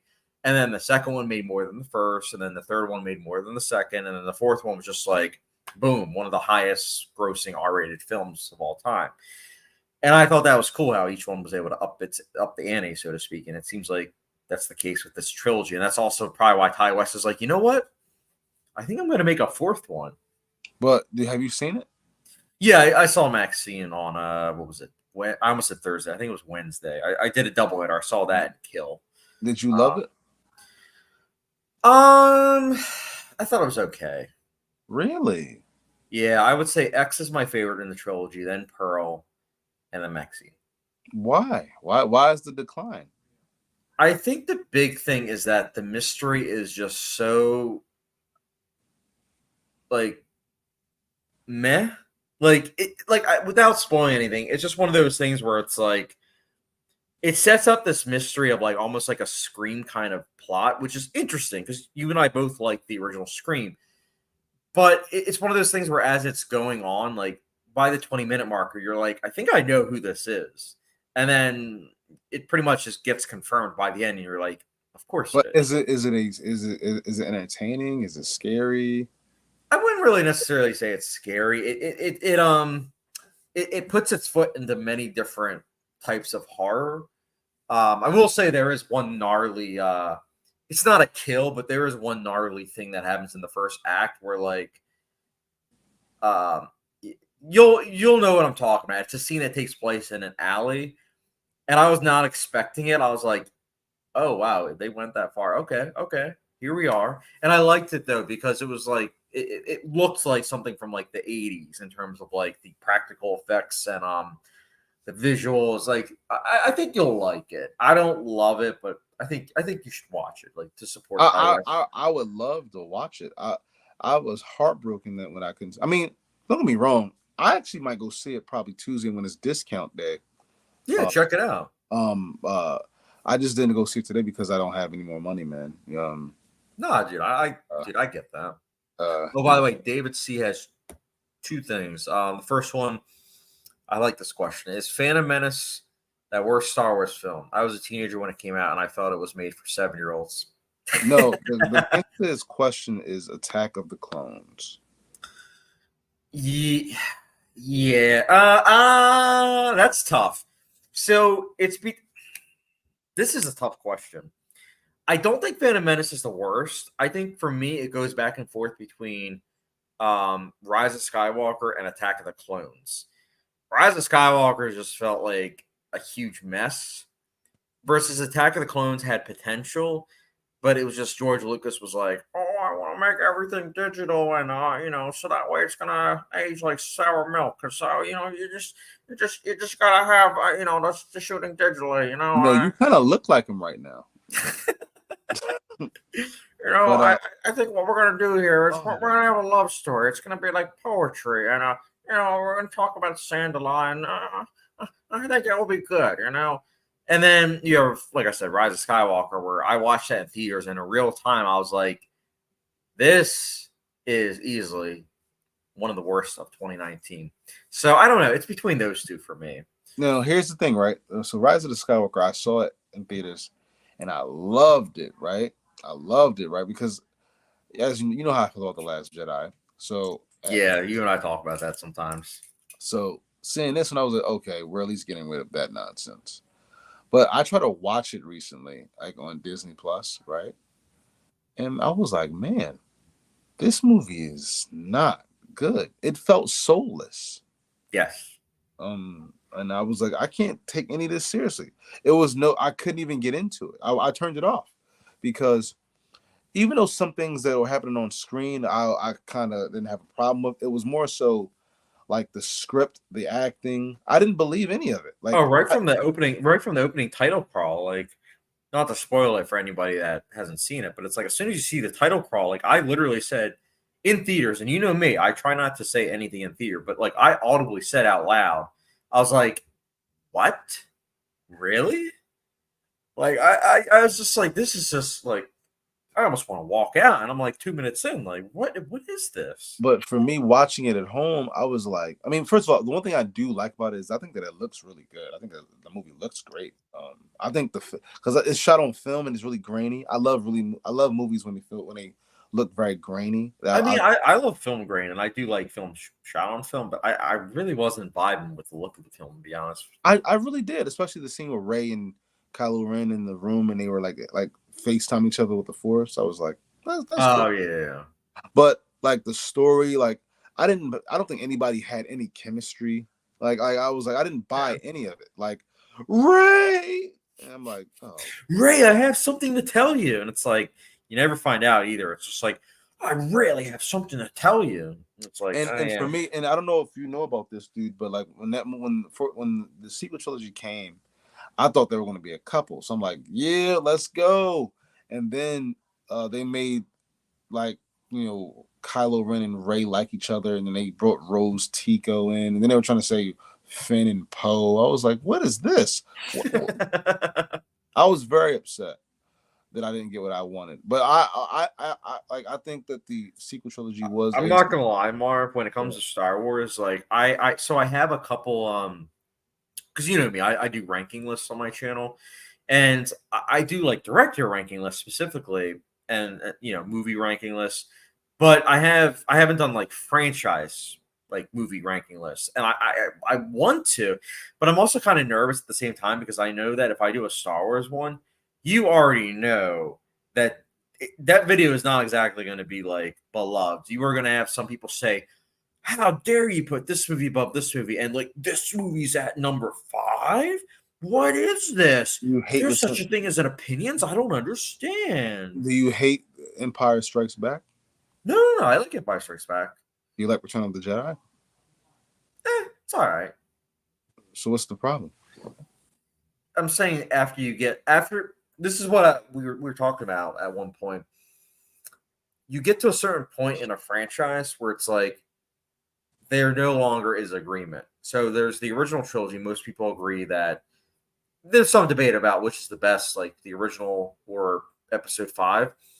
But after that, when you get to the prequel trilogy, when you get to the Disney trilogy, there really isn't any like consensus where it's like, yes, we all agree that this is the best one. It's like it's all over the place. And you have toxic people. I figured that the consensus is the prequel trilogy sucks and the sequel trilogy sucks. Isn't that the consensus? Because that's the one I got. No. I've met plenty of people that are like, yeah, I like the prequels, especially for Revenge of the Sith, and I'm like, oh no, I get that because a lot of people like that one.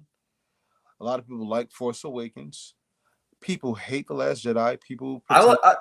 That's the thing. Also, though, I like The Last Jedi. I hated it the first time, but when I rewatched, I actually really dug it. And that's what I'm saying. That's where I'm going to get some criticism. People are going to be like, "You like The Last Jedi, so therefore your opinion does not matter." And it's like, okay, but you clicked on this video. You know that, right? I just wish that that's one of them things. Like, I think the sequel trilogy of Star Wars and the Snyderverse were very mishandled things that I wish were handled a little bit better. I really do. That really breaks my heart, honestly. It does. That's the thing, though. Like, there's such a specifically because of the internet. It's like there's always been like fandoms that are polarizing, but it's like I feel like because of the internet now, it's like you can see that even more so because it's not just like in person. It's now like anybody can type something up and say, "Go kill yourself because you like this," and it's like, why did you say that? Like really? I don't know. It's insanity. That's why like I'm glad that for me myself. I'm not gonna lie to you. I think it was worse when I was a teenager. I'm not gonna lie. You think so? I really do. I do. I think it was much more hateful back then than it is now. I think the hate now you gotta go find it if you want. Like you can find it if you just look for it. But I felt like back when I was a kid, I just thought that it was everywhere. I thought that it was like so just thrown at you. Like comment sections were not safe.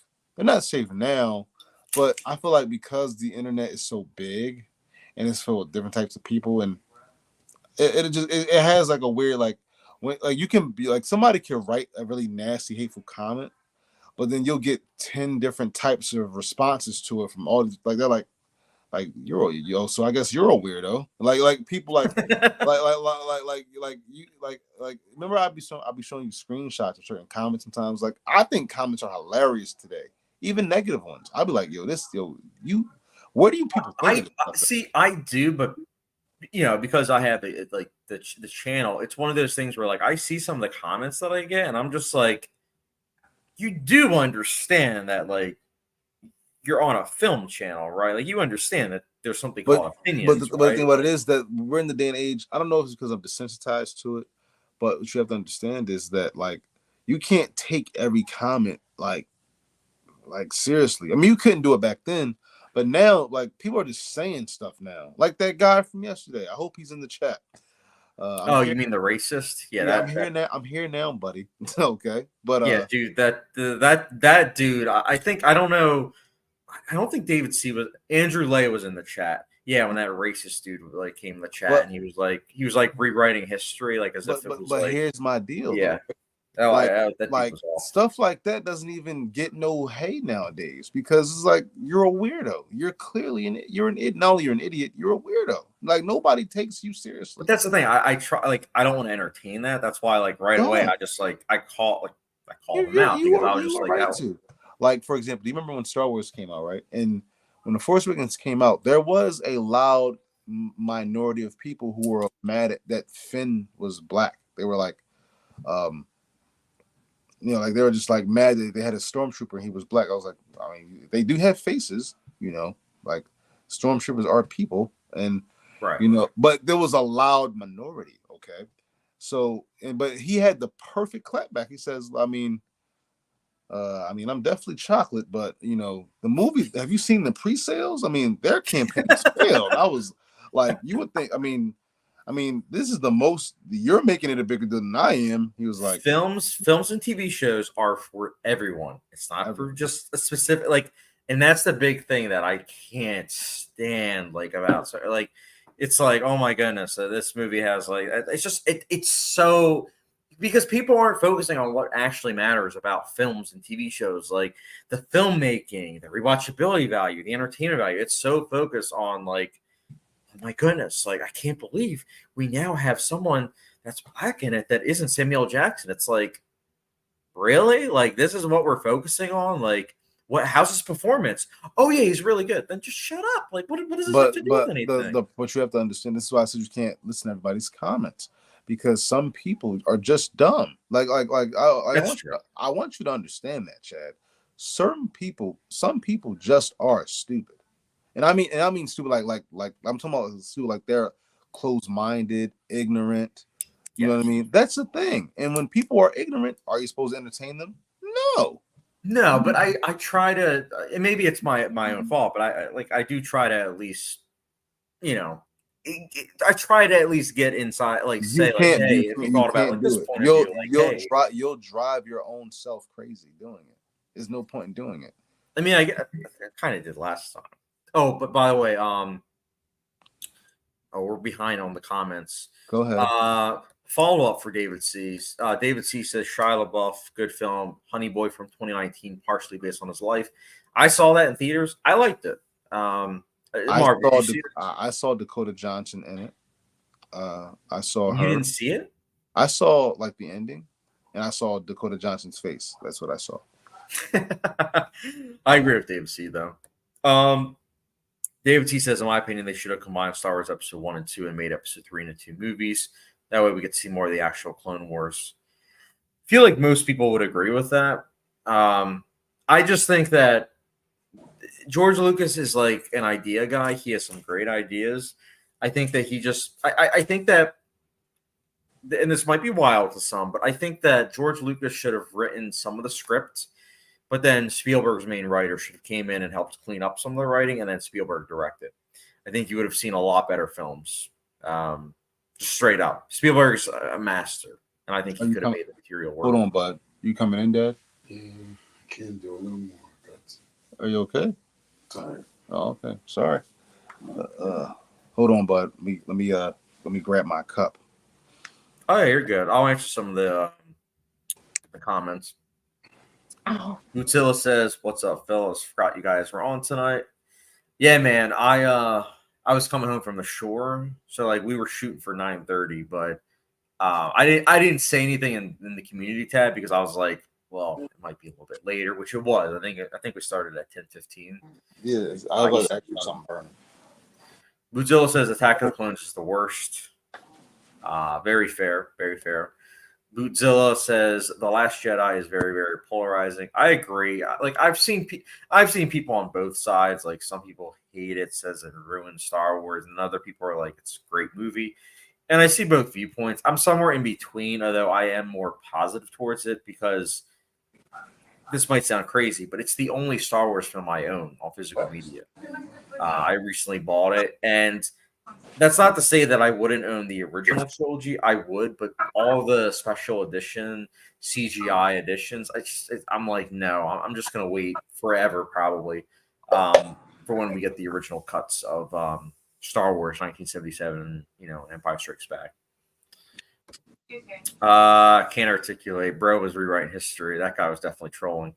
Yeah, I wasn't sure because he wasn't backing what he was saying up, but I also I don't know, like on the channel I've done many live streams, but I've never experienced I've experienced trolling before, yes, but not about like racism and everything. So it's just something where I was like, if he's for real, let me try to give him some insight into history, because it's like I do love film history. But you're right. He probably was trolling. Who knows? I hope he was trolling. I'm hoping. Bootzilla. Oh, I love this. Bootzilla says me and Marv have the same taste in women. Yeah, Marv loves the American Pie movies. So if you like the women American Pie movies, don't say that. I love all women, dude. I know you do, but I'm saying specifically the women in American Pie. That's not true. Oh, you don't like the women in American Pie? I do, but not just them. What is wrong with you? I'm messing with you, Marv. I was using that as an example. No, because I love Scarlett Johansson. I love Black Widow. I love the Wasp. You know what I mean? Evangeline Lilly, really? You don't? She's okay. You're like, it's no, I think she's okay. You're a demon, and I don't pretty much like you right now. How dare you? She's perfect. Matter of fact, you're married. I'm sorry, Nicolette. I apologize. Oh, you don't have to worry. She's way asleep, man. She's like, you say that till you go upstairs. Like, what's that? What's that? I heard you. She's like replaying it. He said what? Matter of fact, you can go sleep on the couch. This comment I love. Andrew Lay. I agree with this comment too. Andrew Lay says somehow watching movies is like voting now. Film merits and gov policy just got overshadowed by politics. That's where Marv comes in. Yeah, well, so here's the thing. Politics, it's always been in films and TV shows. But you have ignoramuses that watch movies casually, and then they have that like epiphany where it's like there's like themes and like politics and like movies and shows. Like House of Dragon has politics, and it's like, yeah, is this like your first movie or TV show? Like what? I'm sorry. Like have you not seen any movies from like the 70s or the 60s or pre-Hays Code? Like movies have always had politics. But I do agree that you'll have certain people say like, oh, I hate this movie because of this. And then you'll have someone say, oh, I love the movie because of that. And it's like, well, can't you guys both still, respect each other? And I do see that there's a lot more like hate with that. And I personally don't like it. I wish that you would have came to the movies with me as a kid, man. You would have had a ball. Oh, yeah, man. You would have had an absolute ball. Just because I feel like you love movies and you love the movie-going experience, and you got that on this side. We used to go to a place called Cheltenham. This is torn down now, but it was our theater back in the day, and my dad used to get us in for free, right? And we watched 2 to 3 movies every weekend, right? And man, it didn't look like Neshaminy either, dude. This is like one of those old theaters, okay?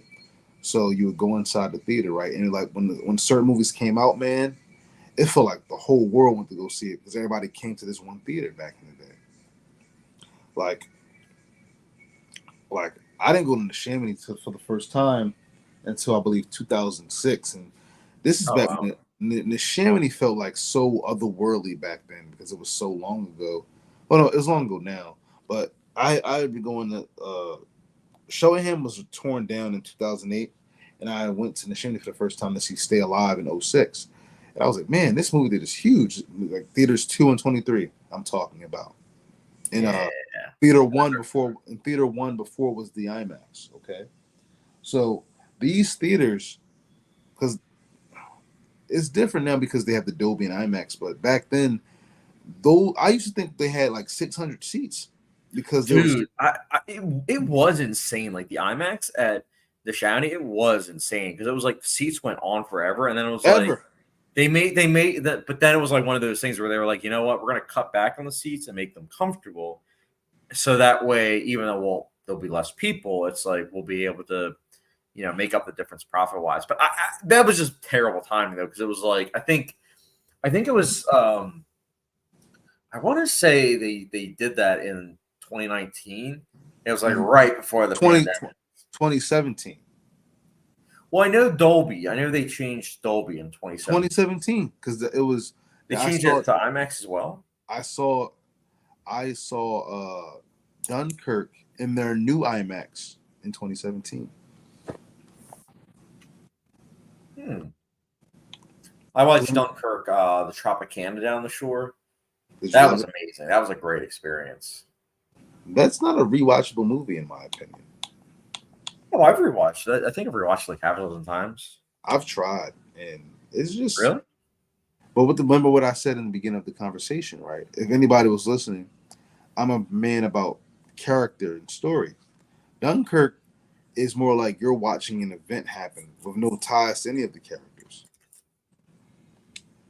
And so I'm just like, yeah, that's cool and all, but what do I have to stick to? Nothing.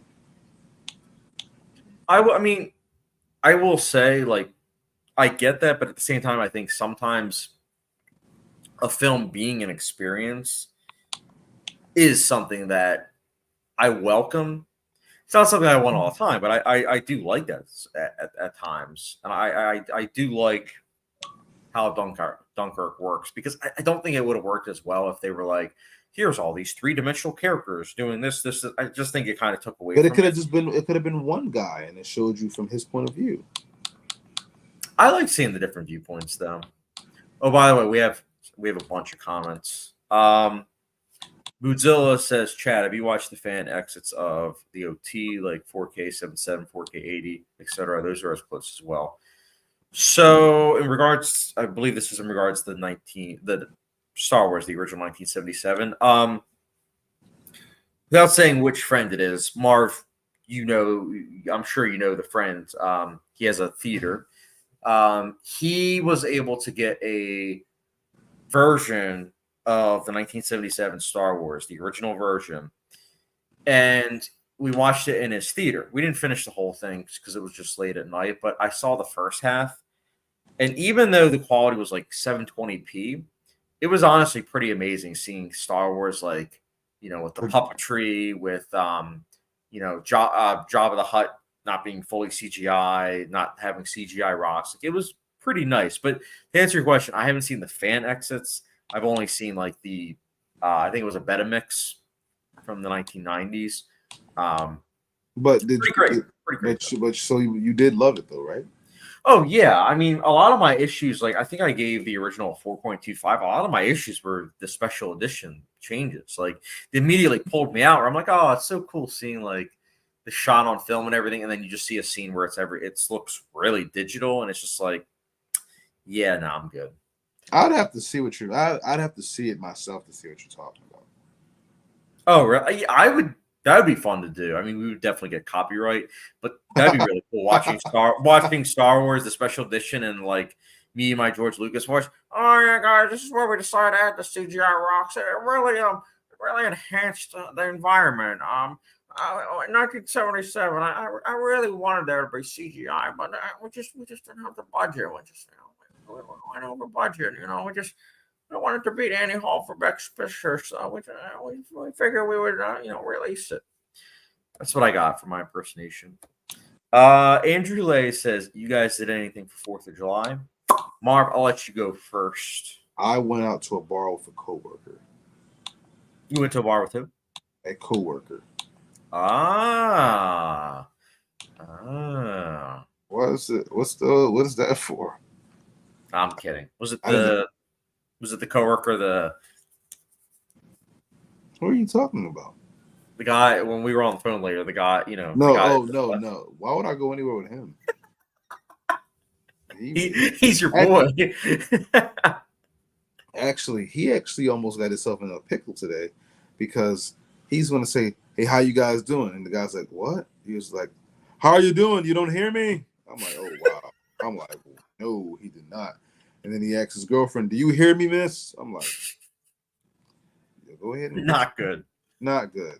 I had 4th of July, I was down the shore with my wife and her family, and it was nice. I'm not gonna lie, like, I have my Jaws shirt. Because I was down the shore, they don't have like a 4K player and everything, so I wasn't able to watch Jaws like the way I normally do on 4th of July, but still had a good time. I watched Itchy the Killer. I think I pronounced it right. I finally saw that. It was like a movie I've been putting off for a long time, but yeah, I don't think I've ever seen credits like that movie. Marv, are you familiar with Itchy the Killer?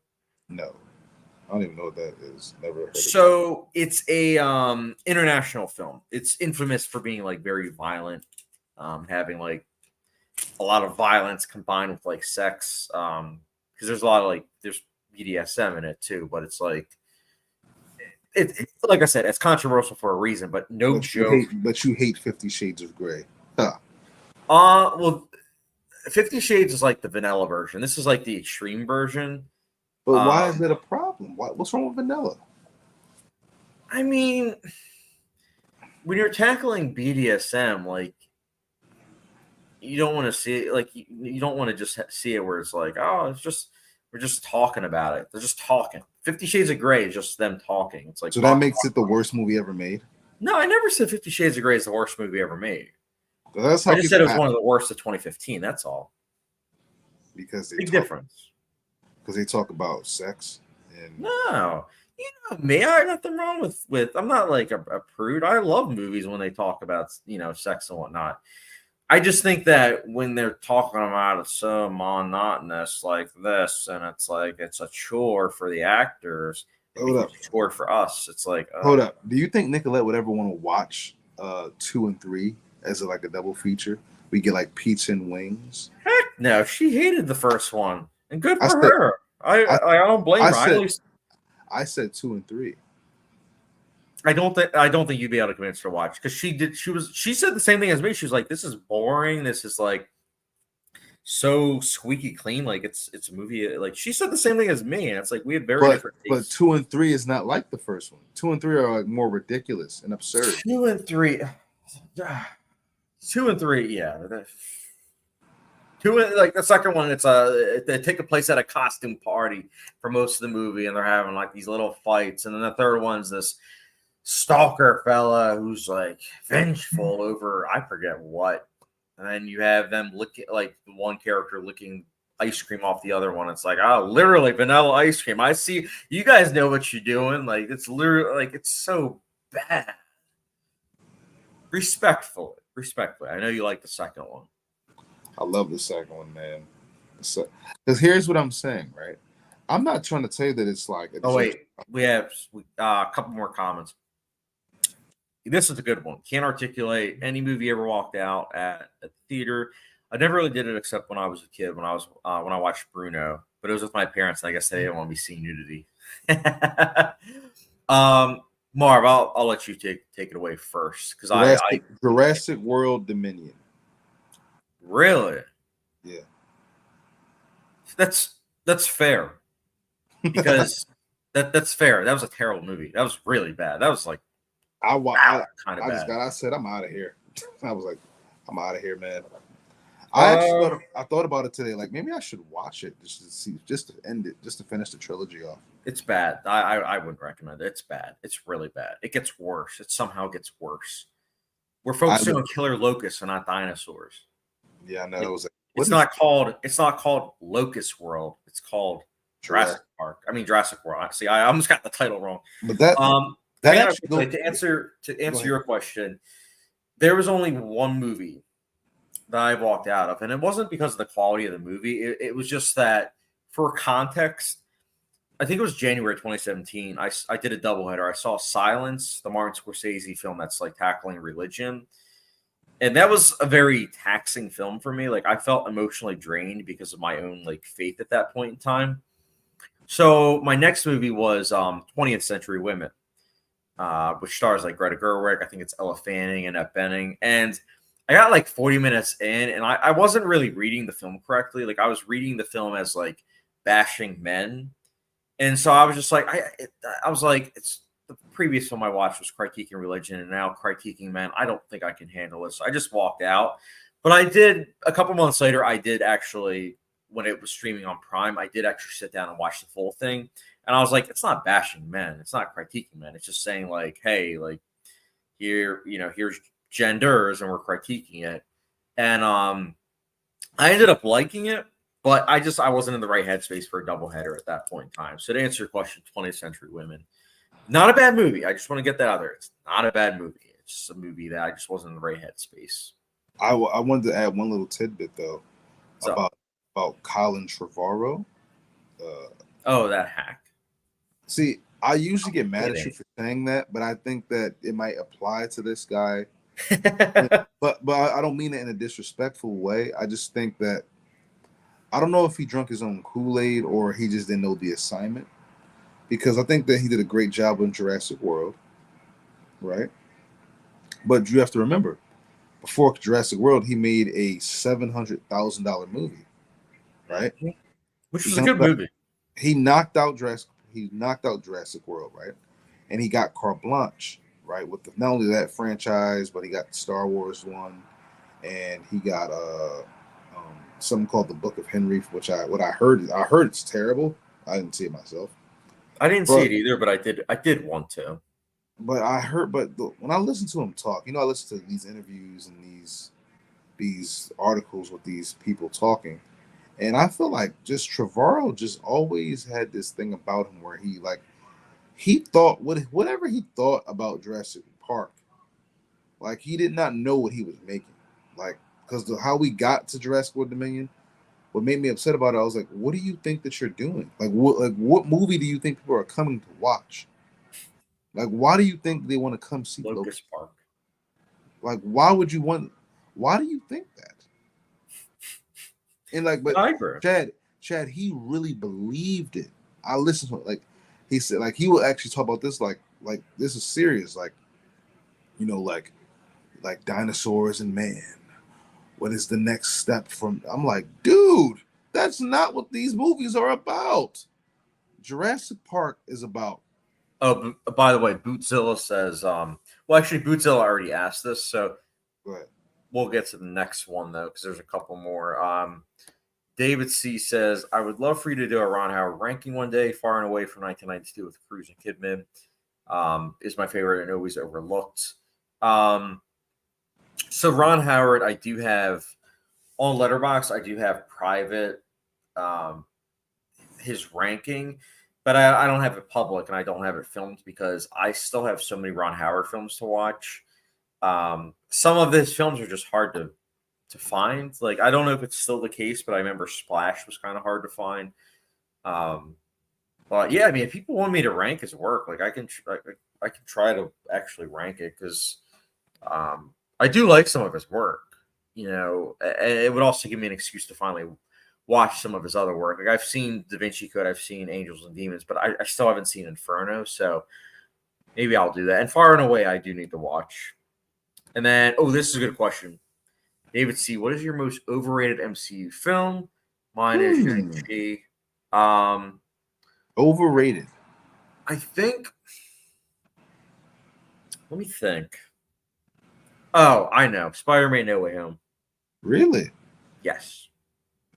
That movie, from a filmmaking standpoint, the score is forgettable. The cinematography is very bland.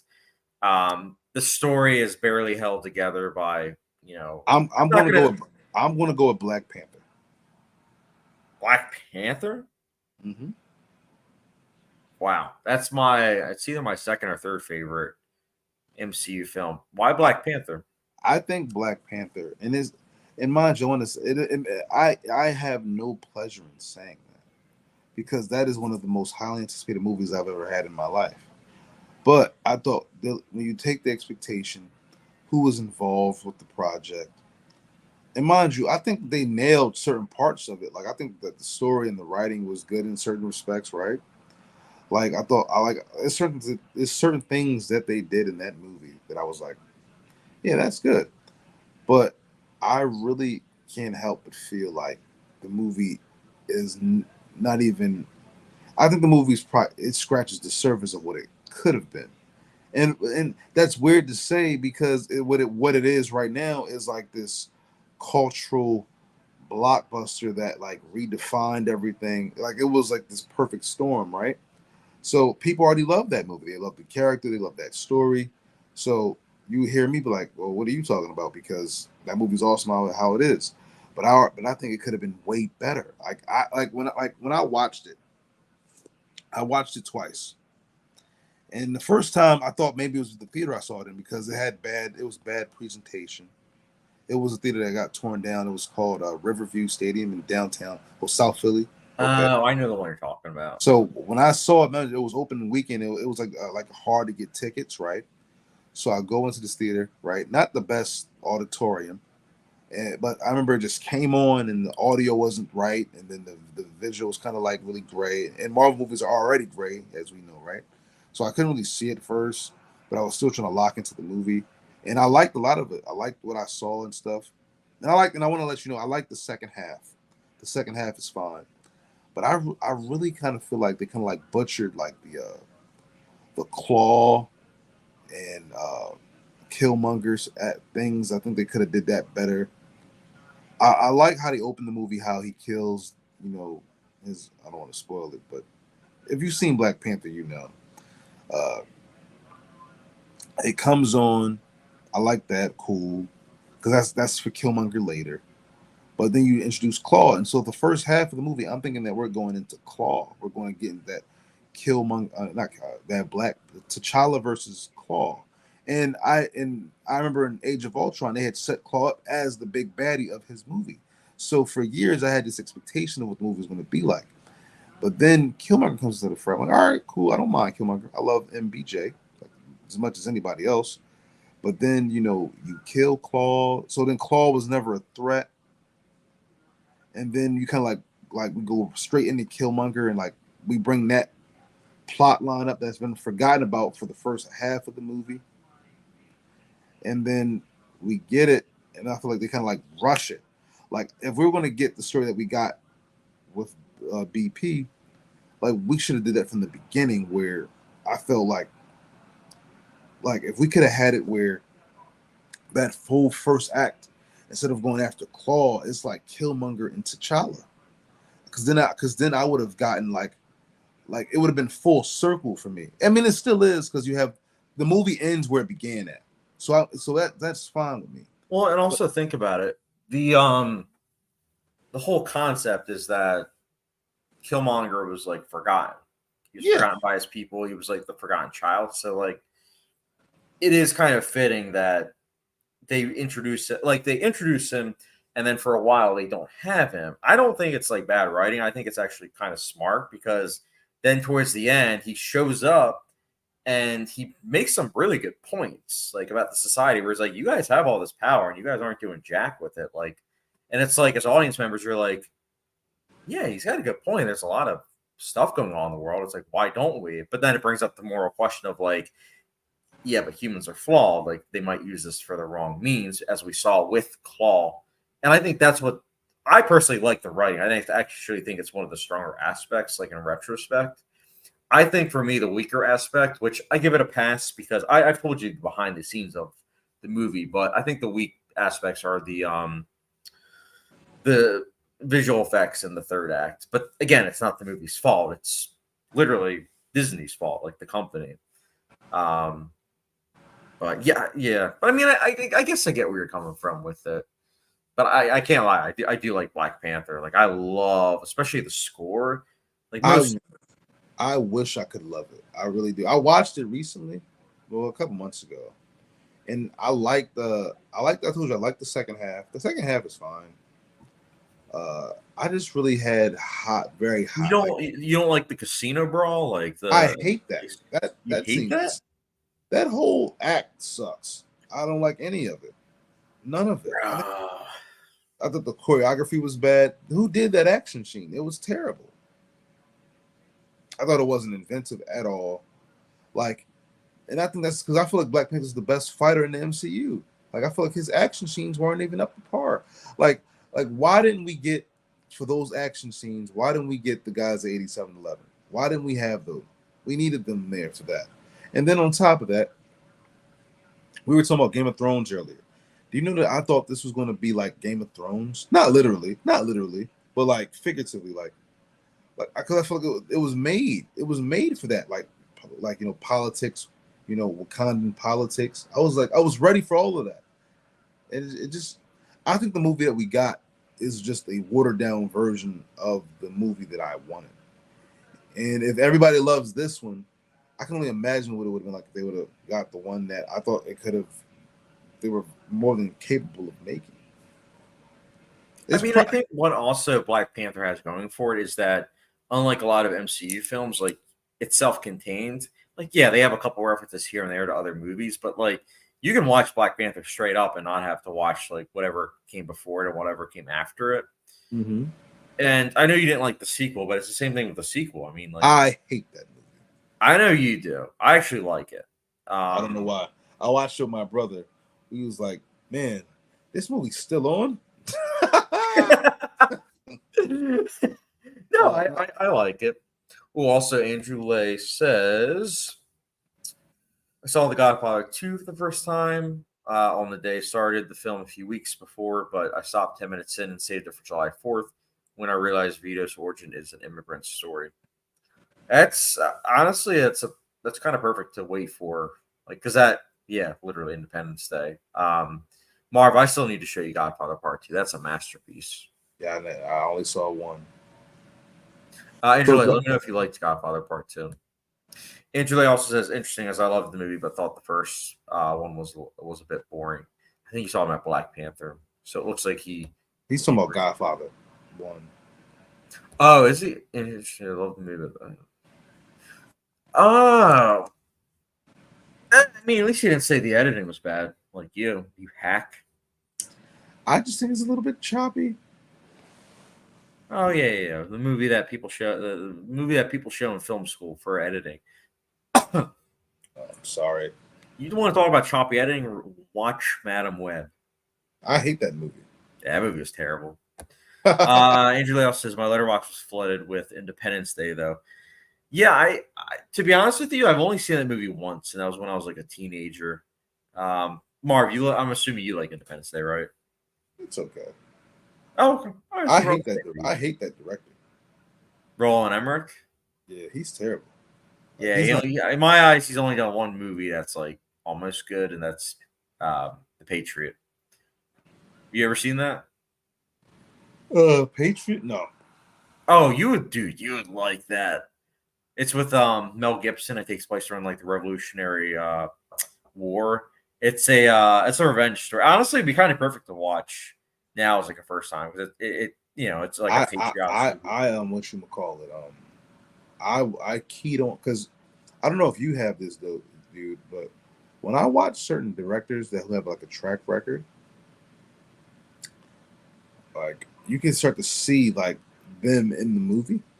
So while watching, what the heck is happening here? Hold on. What's this? What is this? Andrew Lake says, I like Roland Emmerich. His movies are my guilty pleasures. Like watching his movies just Oh, no, I like White House Down. You liked White House Down? I did, yeah. I did not like that movie. That was going full circle. 20th Century Women. I legit walked out. White House Down. That was the first time that I actually looked at my phone in a theater. Because I did not like it that much. I was just like, let me quickly check my phone. And I was like, there's still an hour left, like, of this movie. Did not like that one. Oh, I'm sorry, buddy. I like that movie a lot. I just kept saying, like, I could just rewatch Die Hard. I was like, why is it so watered down? Like, bro, like they're mauling all these people, and it's like we're getting all these like. Did you like Olympus Has Fallen? I thought it was a little bit better. I thought it was just all right. Which do you like better? White House Down. Really? I can't watch Olympus Has Fallen. I mean, it's not good. Like, I'm not going to sit here and say like it's good, but I do like it a little bit better. Can't Articulate says Raja Gosnell is my guilty pleasure. I haven't seen that. Actually, I don't think I've heard it. Let me see. Let me look that up. Raja Gonzalez is the director. Oh, let me look up to see what he's directed. I'm not Scooby-Doo. What's he done? Scooby-Doo. Oh, and he did oh wow. Yeah, he did Show Dogs, the Smurf movies, Beverly Hills Chihuahua, Yours, Mine, and Ours, Scooby Doo movies, Big Mama's House, Never Been Kissed, Home Alone 3. Actually, fun fact, Never Been Kissed. I own that. You own that movie? Mm-hmm. So, bro, it was hilarious. So, I only know that movie because of Fight Club. You ready for this? Fight Club has probably my favorite physical media like main menu ever. You put in Fight Club, the Blu-ray, and it's playing music from Never Been Kissed, and it shows like the poster of Never Been Kissed.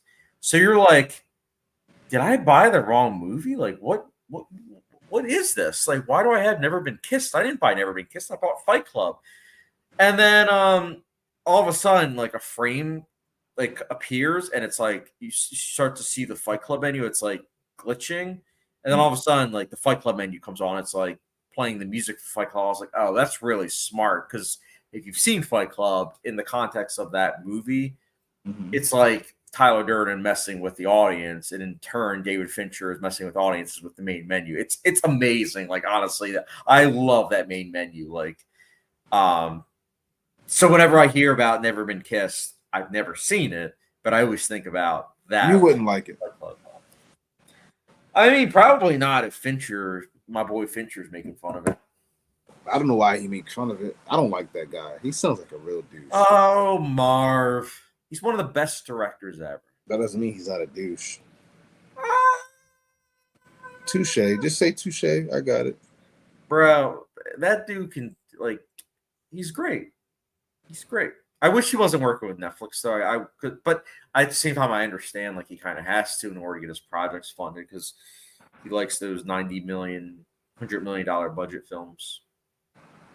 And it's just the other studio's not going to look at like that budget and say, yeah, we'll give you that. They shouldn't. They should. They should not. He's a great director. He sucks. Curious Case of Benjamin Button, 7, Fight Club. When I say sucks, I don't mean his movies suck. I'm just saying he sucks. I don't like his attitude. He loves cinema.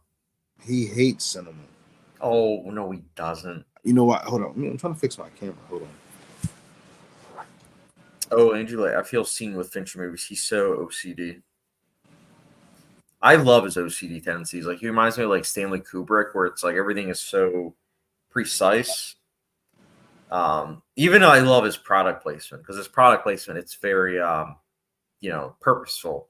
Like, I love Gone Girl, I think, is an amazing example of product placement because you open the refrigerator and all you see is like all this like stuff that clearly there was a lot of care in terms of like meal prepping, all this stuff, and then you just see ice cream, and so it's like, oh, all this stuff is clearly Amy's, and the ice cream, you immediately know that it's Nick's. Or A Girl with a Dragon Tattoo, you see Elizabeth, she's eating McDonald's.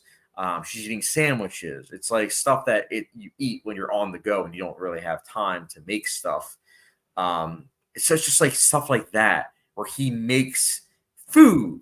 Like he turns stuff that could easily just be throwaway product placement. He makes it so personable to the characters and makes it so that way it adds to those characters. I love that about him. I really do. Like The Killer. That's a good example also. Like I could talk all day about Fincher. I can't articulate. Fincher is the second best director ever. I love your style, can't articulate. Yeah, he's a great director. I guess Quentin Tarantino doesn't exist. Huh? I guess Quentin Tarantino doesn't exist. Tarantino I like better as a writer than director, but I do like his directing. So this is a beer trap. I'm just going to put it on your head. I mean, man, like Fincher, I know what you're gonna say. Box office wise, he's no Nolan, but like he just makes great movies, man. Like Zodiac's incredible, and that movie especially needs to be detail oriented because it's you're focusing on certain city, certain characters for like a prolonged amount of time, and it's like there's clearly a lot of research that went into it. Yeah, I love his work. I wasn't a huge fan of Mank, but I think for the most part, he's a great director. Hmm. Can't articulate. Tarantino is my first. Oh, you hear that, Marv? Nolan's my first. Fincher's my first. Tarantino will be second, and I'll have to put Bay in there as well. Bay number 3. See, Bay through you and sending me videos of Patrick Willems. Shout out to Patrick Willems. I definitely have more respect for Michael Bay. I don't write him off. Like when he has a movie coming out, I genuinely am like curious about what we're gonna get. But he's not one of my favorites. But I would say that I'll say this mildly. I do like him to an extent. Do you like Judd Apatow? I like him better. I think because he writes his films, right? Mm-hmm. I think I like his writing better than his directing because his directing it's always kind of sloppy, where it always feels like an hour too long, or I should say half an hour. He's all right. He's all right. I'll just say he's all right. Like like some of his films I like. So do you like Knocked Up? Do I like him? Knocked Up. Yeah, I like Knocked Up. Do you like the 40-year-old version? Oh yeah, I own that on Blu-ray. Trainwreck? What's it called? Trainwreck? Yeah, I like Trainwreck. I've only seen it one time, but I liked it. So, but you don't like The King of Staten Island? No, I did not like that movie. Yeah, no, I didn't like that one. And This Is 40, I felt kind of mixed about. I forgot about it. I did like Funny People. I know you and I disagree about that, but I did like that. I liked the concept. That movie is terrible. I will never watch the movie again. It is so not good. Bootzilla says Nolan is my first and Fincher second. Boneva is getting close to my second. Villeneuve can't get in mine because Marv. I'm gonna tell you why though. Deep Focus Lens said something about him, and I agree with it for 100%. What? I don't remember what it was verbatim, but it was something like it's kind of like it's sterile, like his direction is sterile, and like the way she explained it, I was like, I agree with everything she just said. Like she said, like when she was talking, because she didn't like Dune or Dune 2. Wait, who didn't like Dune? Deep Focus Lens. Oh yeah, I like Deep Focus Lens. And she said that, like when she was talking about Dune, basically there was like you can tell this is like what is the word she used? She said like you can tell that Florence Pugh just got off the jet and came right on the set. I was like, I can see what she like. She said like the world doesn't feel lived in. Like she just like it was like she was making it like it was a very commercial, but it was her problem wasn't that it was commercial. It was like the way he directs is too clean. Like it's like not safe, but it was like she was saying that like his direction doesn't really fit. I don't know. I can't really remember what she said. I remember that she just didn't like it, and what she said, I agree with. Like I love Dune 2. You know that. But I was like, she got a point because I see what she's talking like. Like I'll tell you this right now. I told you I don't like Paul Atreides, but I also don't really think Timothy Chalamet really like does him justice. But I don't trip about it because I don't like Paul anyway, so I don't care, right? I've heard the criticism. I've heard the criticism. I do think Denis Villeneuve was the right choice though, because yeah, his directing is very sterile, but like. So you agree? I agree it's sterile, but I don't think that's a bad thing. I especially don't think it's bad for the world of Dune. She didn't say it was bad as much as she just was saying that it wasn't for her. She didn't say it was terrible. She didn't say it was like badly made, but she was just pointing out the fact that like what the movie felt like to her, and I was like, I can't really disagree with that because like it felt like a very well produced or overproduced adaptation, which I was cool with. I told you I love that movie. But I'm like if you want, whenever you get a chance, go back and rewatch her reviews of both of them, and then you tell me what you think of them. I think I might have seen when they like. My thing is with her, I don't always agree with her, Actually, I would say most of the time I don't, but I always still respect where she's coming from, even if I don't necessarily 100% agree with her. Mm-hmm. But you know me, that's my thing is I try to follow a bunch of YouTubers all over the place, so that way it's like I'm gaining multiple. Do you watch Jeremy Johns? Oh, of course, That's he's enjoyable. I've been watching him since 2009. I enjoy his videos, but at the same time, like a lot of times when I'm watching movie reviews, I'm like cooking or doing other stuff. And like with his videos, I can't really do that because they're so like quick cut style editing. And I'm like, it's one of those things where I'm like, okay, like this is clearly for like the generation that came after us.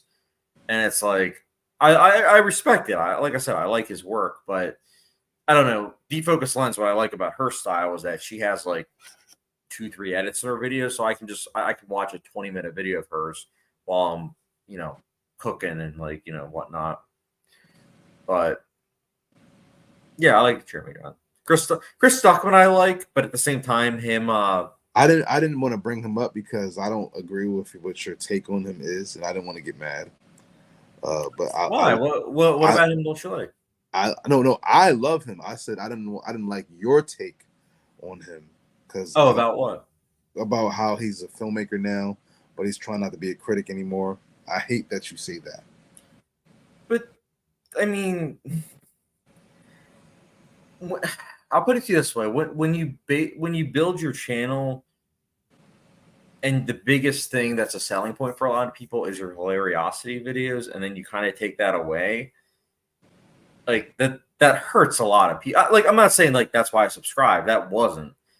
But for a lot of people, that's why he lost a lot of subscribers. Like for Did me, he really? Because I looked at I'll put it to you this way, Marv. For me, there's certain things I took away from the channel, but I took it away because it wasn't something where I was like, oh my goodness, this is something people are clamoring to. Like I used to do catch up videos where all the movies from that month that I saw, I reviewed.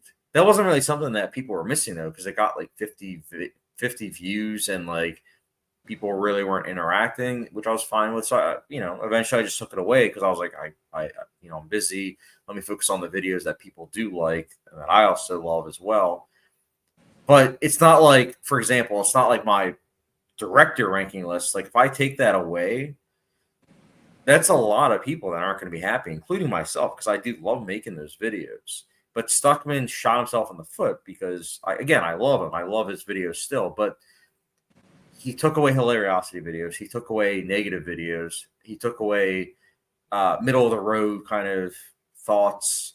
So it's like when you just have positive reviews, it's like you're taking out a lot of possibility of like talking about movies, because it's like I'm not saying like bash on movies, like solely do that, but I'm saying that there's a fine line of like a middle ground of being able to talk about movies. At least that's what I think. Like I think that I'll put it to you this way, okay?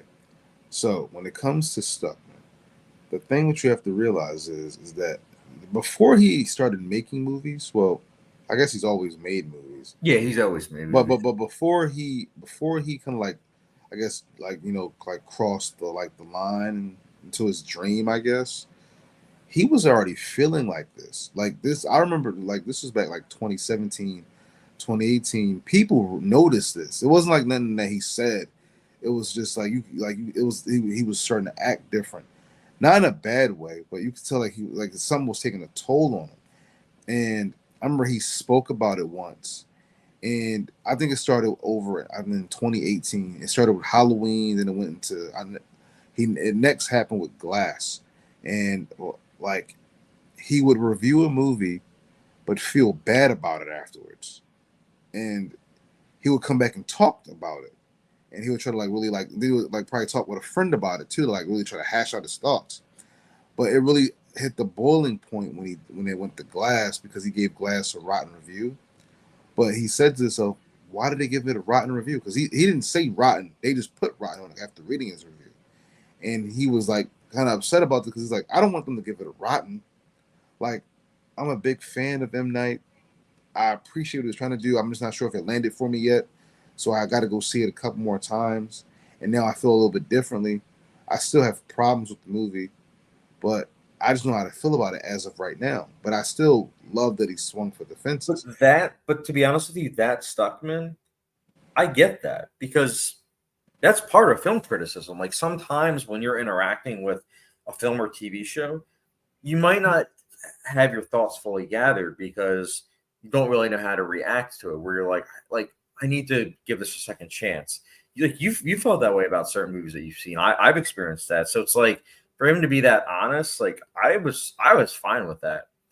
Yeah. It was just that I wasn't fine with it when he was just like, yeah, I'm just removing star ratings. I'm removing this. So it's like, But I'm giving you the context though of why that happened. He before he ever got to the point where he was going to just stop doing all reviews and stuff like that, it was weighing on him. Like that's why I saw it. Like it was even videos posted. What's wrong with Chris? Is Chris okay? Like I remember that. And then Chris actually found one guy, and he said, and he did a video with him. He's like, yeah, I'm good, man. Because it wasn't like a criticism of Chris. It was more like I'm worried about Chris. He's my favorite YouTube critic. I love him. What's going on? And then Chris, like, yeah, I saw your video, man. I like you too. And it just seemed like he kind of like had this thing where he didn't like. He felt like the more once he started making movies, not even the one that he did, the Shelby Oaks, like his short films and the more festivals he went to, he said he started having like this type of, I don't want to critique movies anymore. He said that. He said like even when movies he was reviewing movies, he said like, I saw this movie tonight. This movie sucks, but I feel bad saying it because like I don't want to just crap on this guy's movies. Like he probably worked hard on this, and I watched him in the camera. He's like sighing like, oh, I feel bad, but this no, oh god.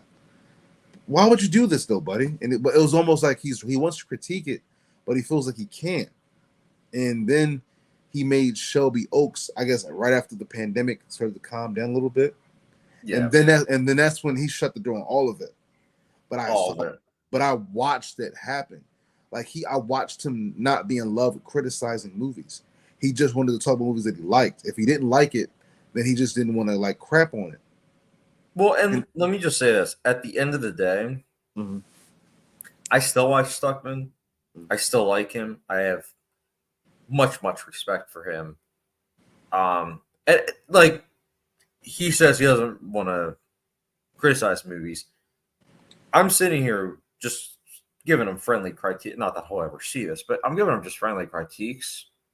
But at the end of the day, it's not where I'm like unsubscribe. Like, no, I'll always be subscribed to him because I do respect him. He's entitled to his opinion. But I'm saying as someone that's been subscribed to him since, is it 2013 or 2014? It's been a while. It was just kind of one of those things where it was a shift that I wasn't 100% about. You miss his videos. You miss his. I watch his older videos. You miss his constructive criticism. I thought he did a good job with it, honestly. He did. But by the way, let's see. Bootzilla says how Marv feels about Fincher is how I feel about Apatow. Well, lean into it, Boots. I love to hear it. And he says Marv, not Marvel. Autocorrect got me. We got to start calling you Marvel. Andrew Lay says, for me, Villeneuve is first, PTA second, Fincher is third. I love PTA. PTA is amazing. He's up there for me. I like this list. Andrew Lay says Stuckman's videos feel a little stale nowadays. That's fair. I mean, look, my big thing is he is arguably it's tough between him and Jeremy Jahns. I don't know which is the biggest film YouTube critic, but it's like that's Stuckman. You would say Stuckman still? He's the biggest. Oh, okay. So yeah, he's the biggest YouTuber in terms of film criticism, and it's one of those things where all eyes are on him. I mean, all eyes are on him. That's how you know he's the biggest. But you know what's weird about that though, Chad? He wasn't always the biggest. he is the kid who loved movies and just kept reviewing them, and people just really gravitated towards him. And I watched him before. Like when I found his channel, I think that he might have had 200,000 people watching. Oh wow. Yeah, like I think I found Chris in like 2012, and he had like a bunch of posters on the wall. It's weird how you watch people change. And like I guess him in his prime, I guess the Hilariosity videos did it. But he used to do this series called "What's Wrong with Action Movies Today?" What's wrong with? Oh yeah, those were good videos. Those are great. I love them, and I still use them to this day. To this day, I always have them in the back of my mind. His one about horror films I thought were interesting as well. Yeah, I think it's the best one on horror films to date. Oh, by the way, Bootzilla says PTA is in my top 5. I didn't like Licorice Pizza. That was a step back for me. I don't watch the guy, so I can't talk Yeah, about because it. you're a hack fraud. You're missing out on one of the best directors of our generation, if not of all time. I'm okay. Bro, you haven't seen Boogie Nights? I'm okay. You would love Boogie Nights. Boogie Night, literally, Mark Wahlberg's character is you. That's literally you. No. You gotta watch that. We're sitting down and we're watching Boogie Nights. We're not. We What do you have against Boogie Nights? I don't want to watch Paul Thomas Anderson. Why? What do you have against Paul Thomas Anderson? I don't like his movies. I saw The Master. It sucks. I love The Master. The Master's a masterpiece. Boogie Nights is a lot different though. Like The Master, the camera work is very like elegant. A lot of tripod shots. Boogie Nights, the camera work, it's like it's constantly moving, man. It's very heavily inspired by Goodfellas. Mm-hmm. Personally, I know it's a personal taste thing, but I personally love Boogie Nights a million times more than Goodfellas. But if you like Goodfellas, I think you would like Boogie Nights. Magnolia is great. There Will Be Blood's a masterpiece, flat out. Punch Drunk Love is a great film. That's a masterpiece. Also. I don't like the movie at all. You don't like Punch Drunk Love? I don't like it at all. At all. Why don't you like Punch Drunk Love? Because it sucks. You know, Bootzilla and I are going to boot you out of the chat. How do you not like Punch Drunk Love? How do you not like 50 First Dates?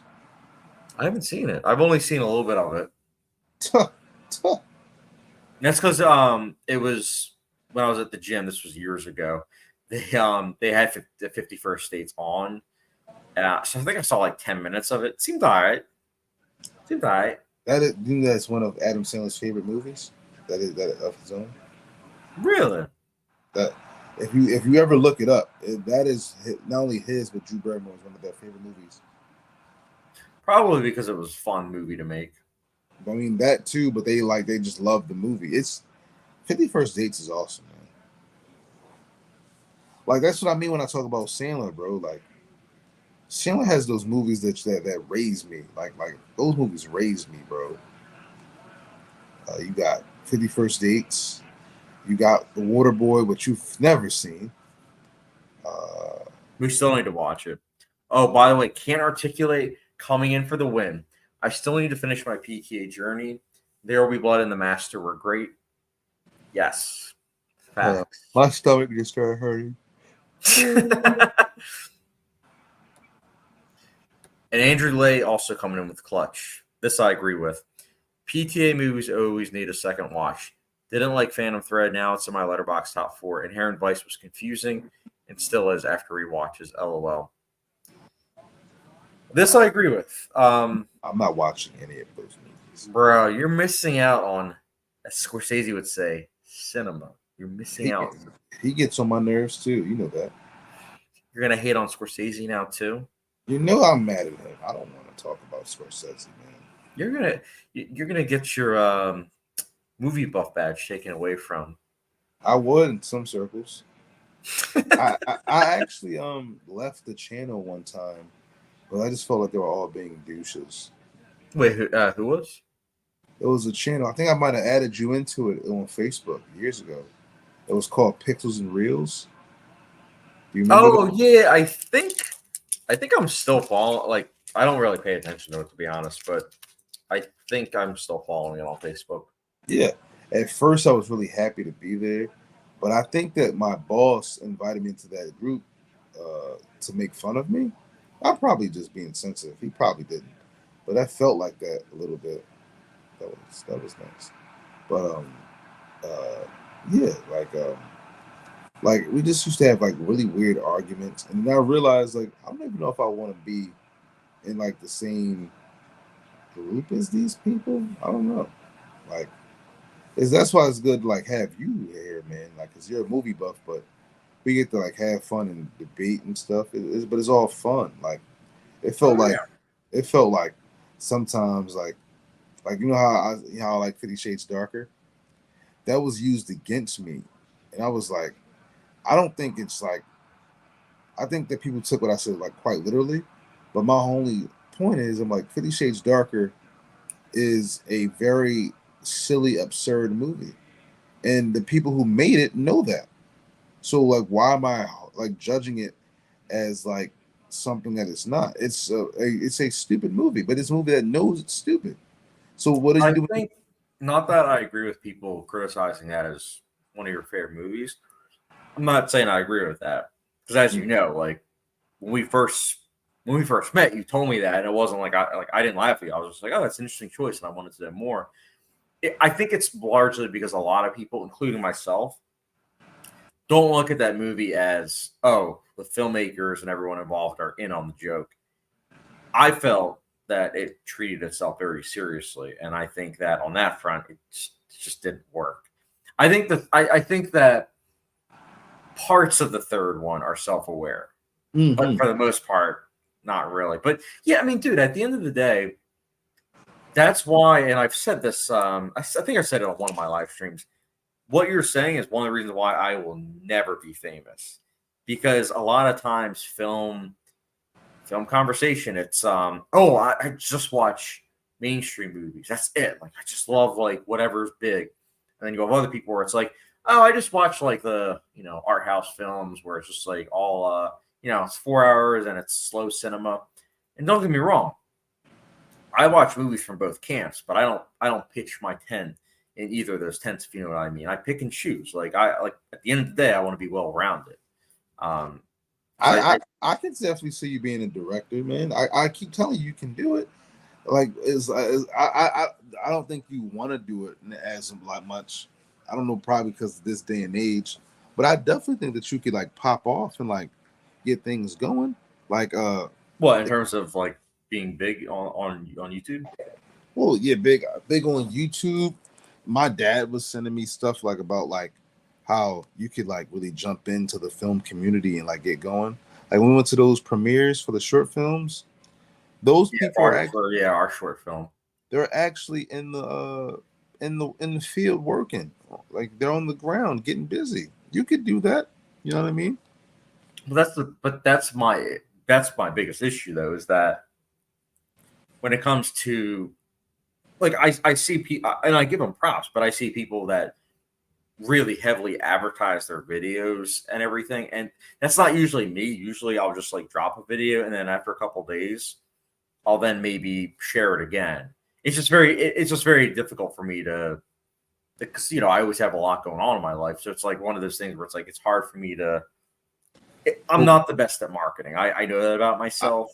yeah, but would you ever like pipe yourself up like, listen, I'm a filmmaker, man, and I'm coming for it. I think that you could do it. I think that you could definitely. It's tough for me though because I try not to. I know you always say like you always hate pretentious people, and I try not to be like that because at the end of the day I try to be down to earth and let my words and knowledge of film kind of do the talking, if that makes sense.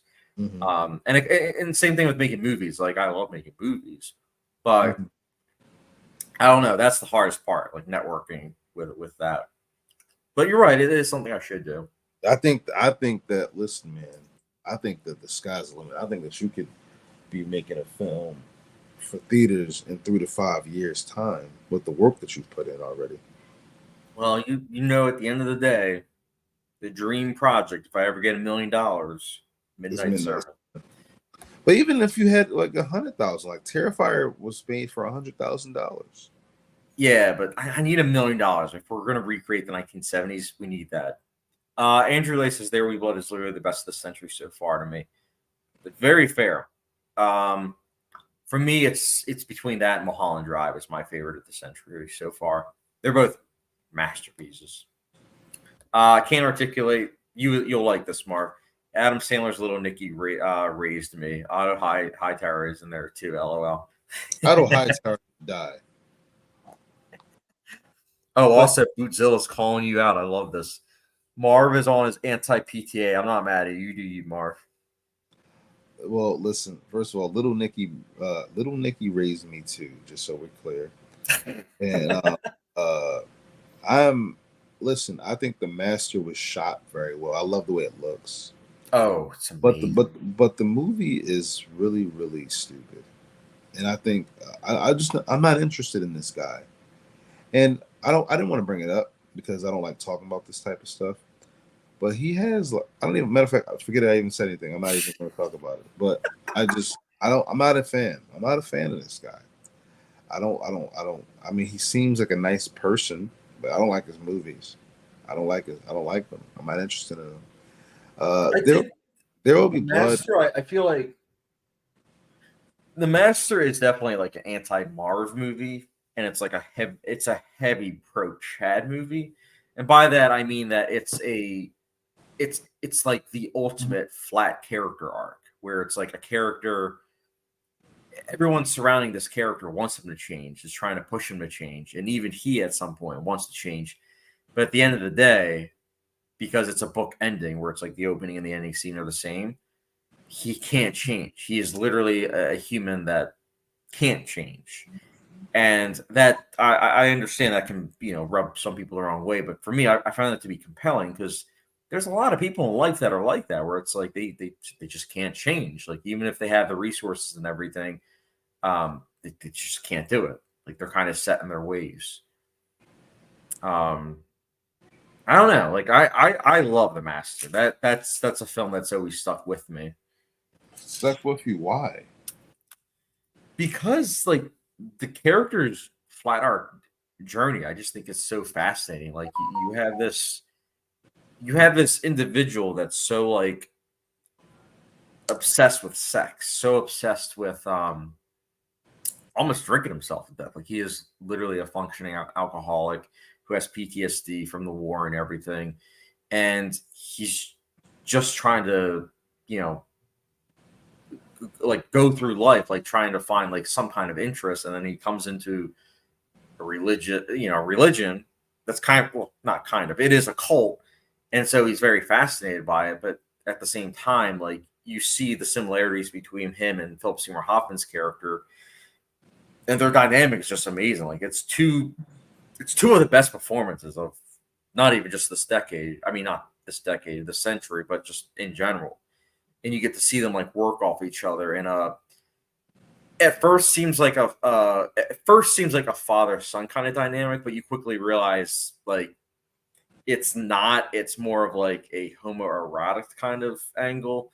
Yeah, like, at the end when he's like singing the Slow Boat to China, it's like, you're saying you want to be with this guy in a slow boat to China all by himself. Like, okay, like, I don't know, like, I love that movie, man. I really do. I'm cool, man. Andrew Lay says Marvel's view on PTA is like mine on the MCU. Ooh. Well, go ahead, Andrew. Explain it. Cat 1 and 2 are my top Marvel movies, and Civil War got me abandoned the franchise. Ooh, I like this take. I don't. I want to hear this. Only saw Black Panther because it was in Best Picture.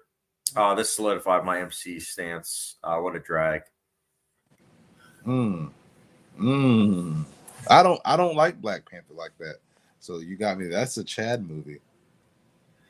I like. I'll put it this way: Black Panther. I'm glad I got a Best Picture nomination, but like as much as I like Black Panther, it wasn't in my top 10. Like I know you're going to disagree with this, Mark, but I probably would have switched it out for like Sorry to Bother You. I loved that film. That film. That movie. Wild. That movie is horrible. That movie's amazing. That movie sucks. A whole lot of. I knew you wouldn't like that movie. That movie is terrible. That movie is original. No, it's hilarious. It has a very hilarious scene in it that I really like, but it's dumb. It's really dumb. No, I think that's a very smart film. Actually, that's a tight screenplay because there is so set up and payoff. Like that movie is nothing but set up and payoff. So horse people. Well, don't spoil it for people that haven't seen Sorry to Bother You, but yeah. They really foreshadow that like early on. Like it's always like in the background. I love it. I think it's great. There's so much. I hope Boots Riley makes another movie because you know why he hasn't? Because the movie sucks and nobody wants to give him any money. It's the truth. No, it's because he was working on a TV show. No. I think he came out last year or no, earlier this year, I believe. That's why though. TV show takes a long time. Maybe we'll get another Boots Riley movie. You're not. I hope so. I'm rooting for the guy. You know what? Give him an MCU movie. I want to see Force MCU movie. Yeah. No. I can't articulate MCU as the best movie franchise. Oh, let's go. Best movie franchise. 35 films and running. Is it that many? Mm-hmm. I think it's more actually. Isn't it kind of funny that like there's that many movies in a franchise and it's like when we have kids, can you imagine them saying like, "Oh, the MCU, I've heard of that. Like, can we start that?" And it's like, "Oh wow, now we have to watch people do that though. Like 50 movies." People do that all the time on Disney Plus. I have 3 MCU movies I own. Let's see if you can guess the 3 I own. Black Panther. Yep. I want to say Endgame. Yep. Infinity War. Yep. So what I do is I watch Black Panther, then I watch Infinity War, then I watch Endgame. Boom, So you don't watch Winter Soldier, Civil War. Why? If I want to watch concrete, I'll go outside of my house. So you don't like Civil War?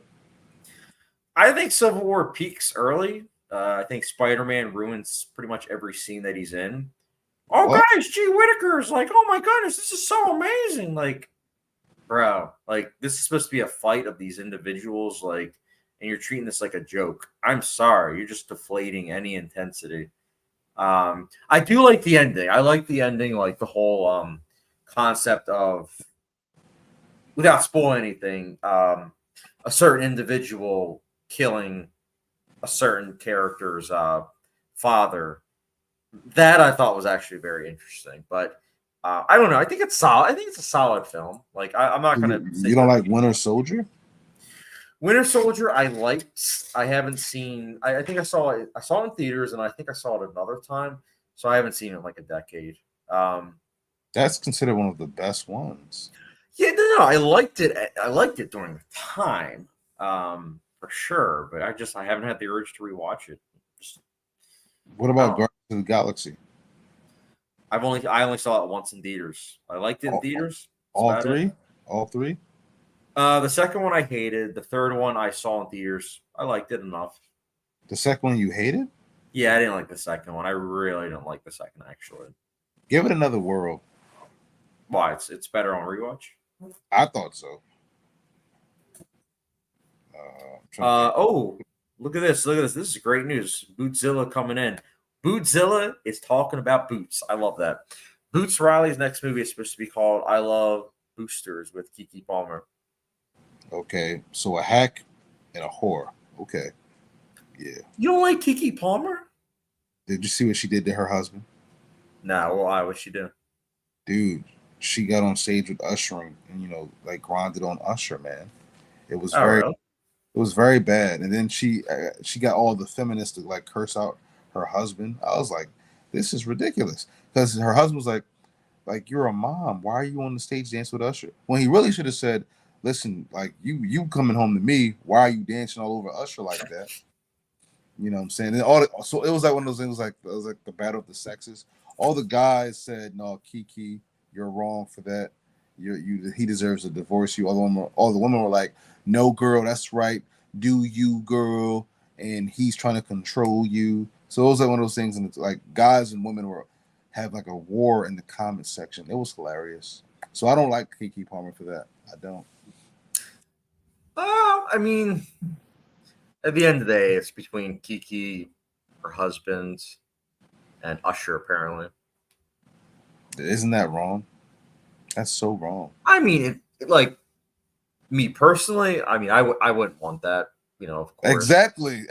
But that's me. Everyone's different. I don't know. I don't know Kiki and her husband. Like I don't know their dynamics. All the men were livid because then you got people like airing him out on social media.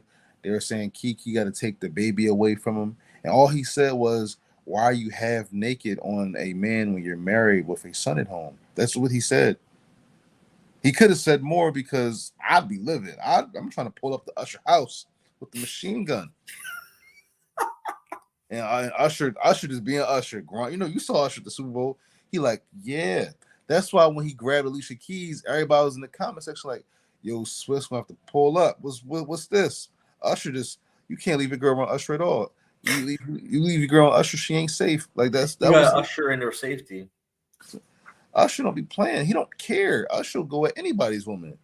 Because in his mind, Usher's like, your girl got to stop me. Bootzilla agrees with you. Yeah, that wasn't a good look for Kiki. Thank you, Boots. Thank you. Oh, by the way, Marv, let me see something. There's something I wanted to show you. Wanted to show everyone else. 1 second. Where is it?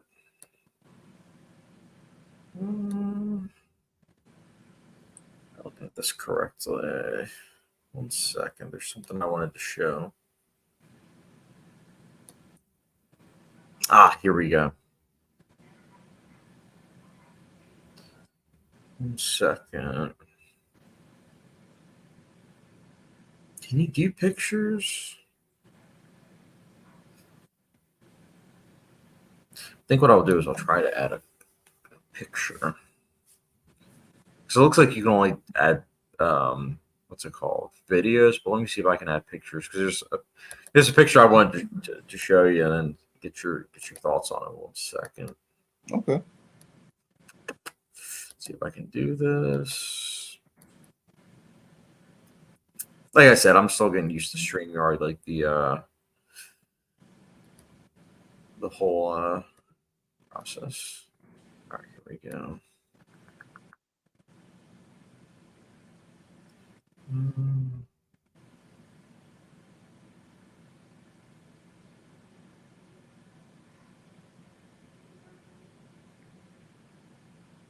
Hate this goddamn phone. It's for. So it looks like I can only show videos. That stinks. Maybe I'll try to play around with it. I was going to show pictures, but I was going to show a picture from one of our movies and get your thoughts. We'll go to the next comment though. Angela, I guess because the characters had their origin stories with great stylistic choice in each fresh entry. Then the Avengers was fun to get together. Yeah, that's fair. Look, at the end of the day, I'm like, I've seen every MCU movie, so it's like at this point, like, I still see every one of their movies in theaters. So it's like I'm still going to be just out of curiosity at this point. Angela, but I saw in Civil War what I knew the MCU was definitely going in the direction I didn't like. Uniformity over originality, sentimentality over messages, etc. Yeah, I mean, I remember when Winter Soldier came out, people were trying to compare it to like 1970s paranoia conspiracy thrillers. And during the time, I was like, yeah, for sure. But at that point, I hadn't really seen 1970s conspiracy paranoia thrillers. And now that I've seen a bunch, I'm like, it really doesn't, though. It scratches the surface, but it really doesn't embody that. And it's like Civil War, it plays around with the ideas of like, potentially interesting themes, but I think it just doesn't really dive deep into it, unfortunately. But again, I think that both of those are solid films. David C. Best and worst Denzel movies. Mine are Training Day, best. Training Day, yeah. Two Guns with Mark Wahlberg, worst. What? No, I'm about to say best. I was about to have a brain aneurysm. Marv, you go first because I actually have to look up Denzel Washington's movies to make up. I think I'm gonna go with the same choices that you got. Two Guns sucks, but Training Day is awesome. I thought Two Guns was mixed. Dude, did you see the first pictures of Gladiator 2? I told you I didn't. Remember last chat? I'm going to answer this question, but like while I'm looking up like his movies, all I'm going to say is I went from like really excited to Gladiator 2 with like a hint of nervousness because Ridley Scott's hit or miss to like super pumped. I am beyond excited. I think the premise sounds amazing.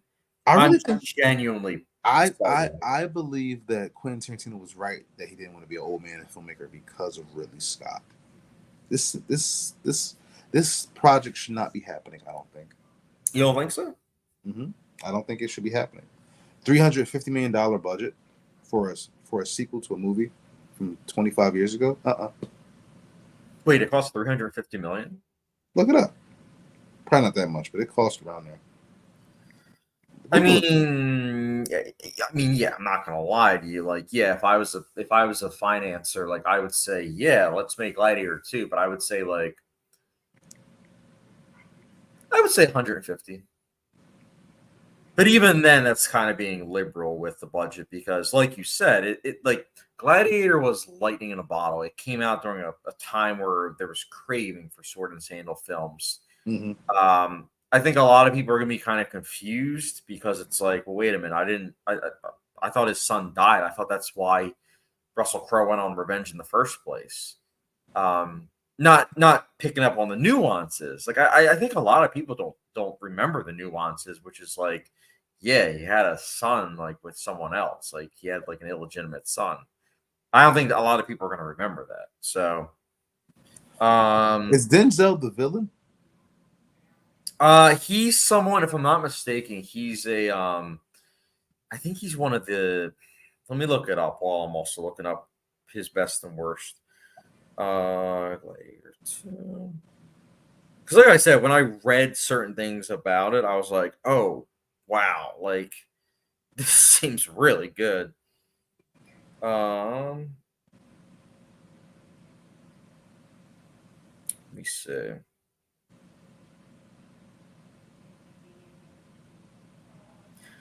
So, let me see.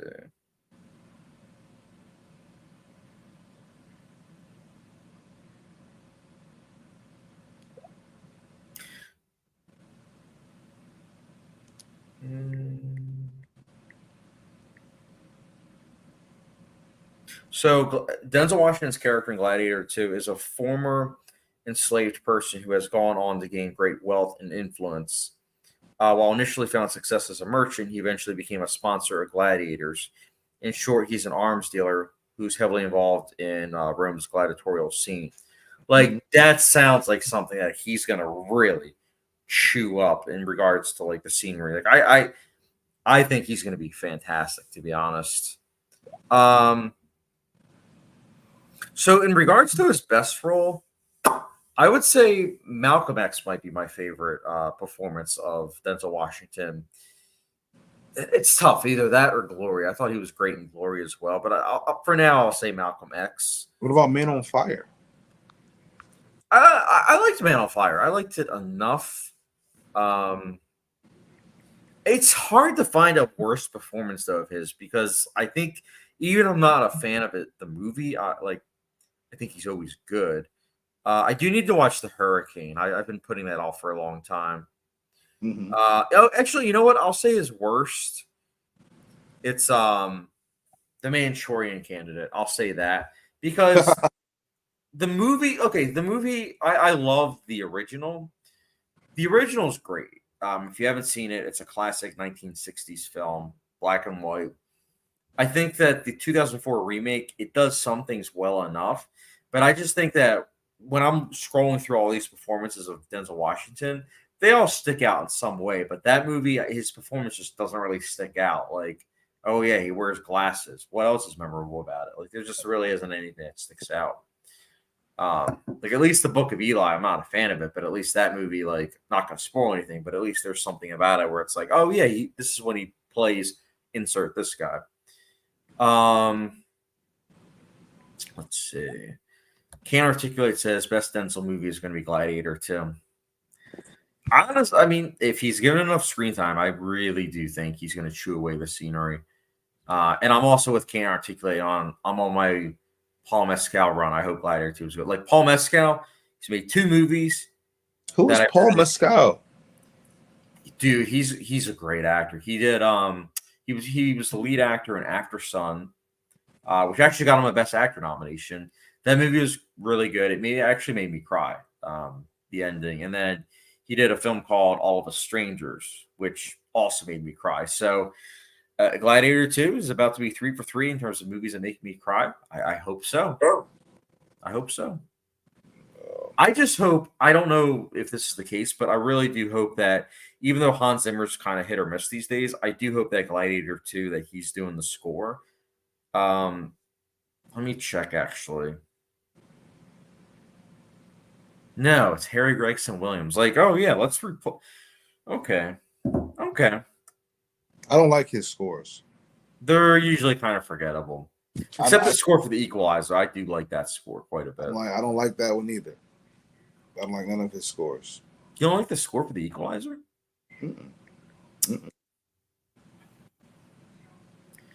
Andrew, I read this somewhere. When Ridley Scott makes a movie, God flips a coin. Yeah, I read that somewhere too. And I honestly, it's pretty accurate.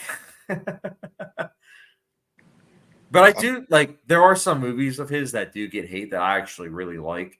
Such as Robin Hood 2010 is a good example. I genuinely like that movie. Then David C. Underrated Denzel equals Ricochet and Deja Vu. Deja Vu is a lot of fun. I do like that one. Actually, I shouldn't say fun because they're like, it's actually dealing with a lot of like pretty mature themes like terrorism, but there's still like the sci-fi elements that I think are a lot of fun. But everything else, yeah, it's kind of sad. But I do enjoy that one. Marv, do you like? Have you seen Ricochet and Deja Vu? I never heard of it. Deja Vu with Denzel? Yeah, Yeah. I did.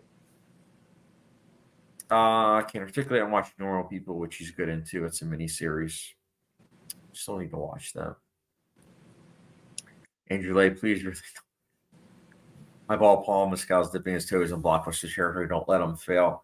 I agree with this. Because Paul Mescal, like, this is the type of role that can make him an A-lister. Like, he can easily go from like, oh yeah, that guy's an amazing actor. I'm glad that he does indie films too.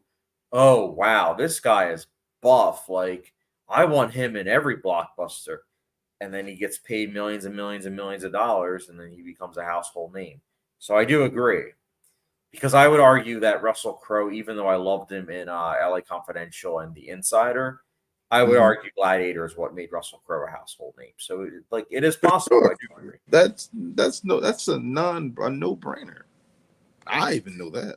What's wrong? Well, I wasn't. Keep in mind, I wasn't around. Like, I was around in the '90s, but I wasn't. I wasn't like an adult or anything.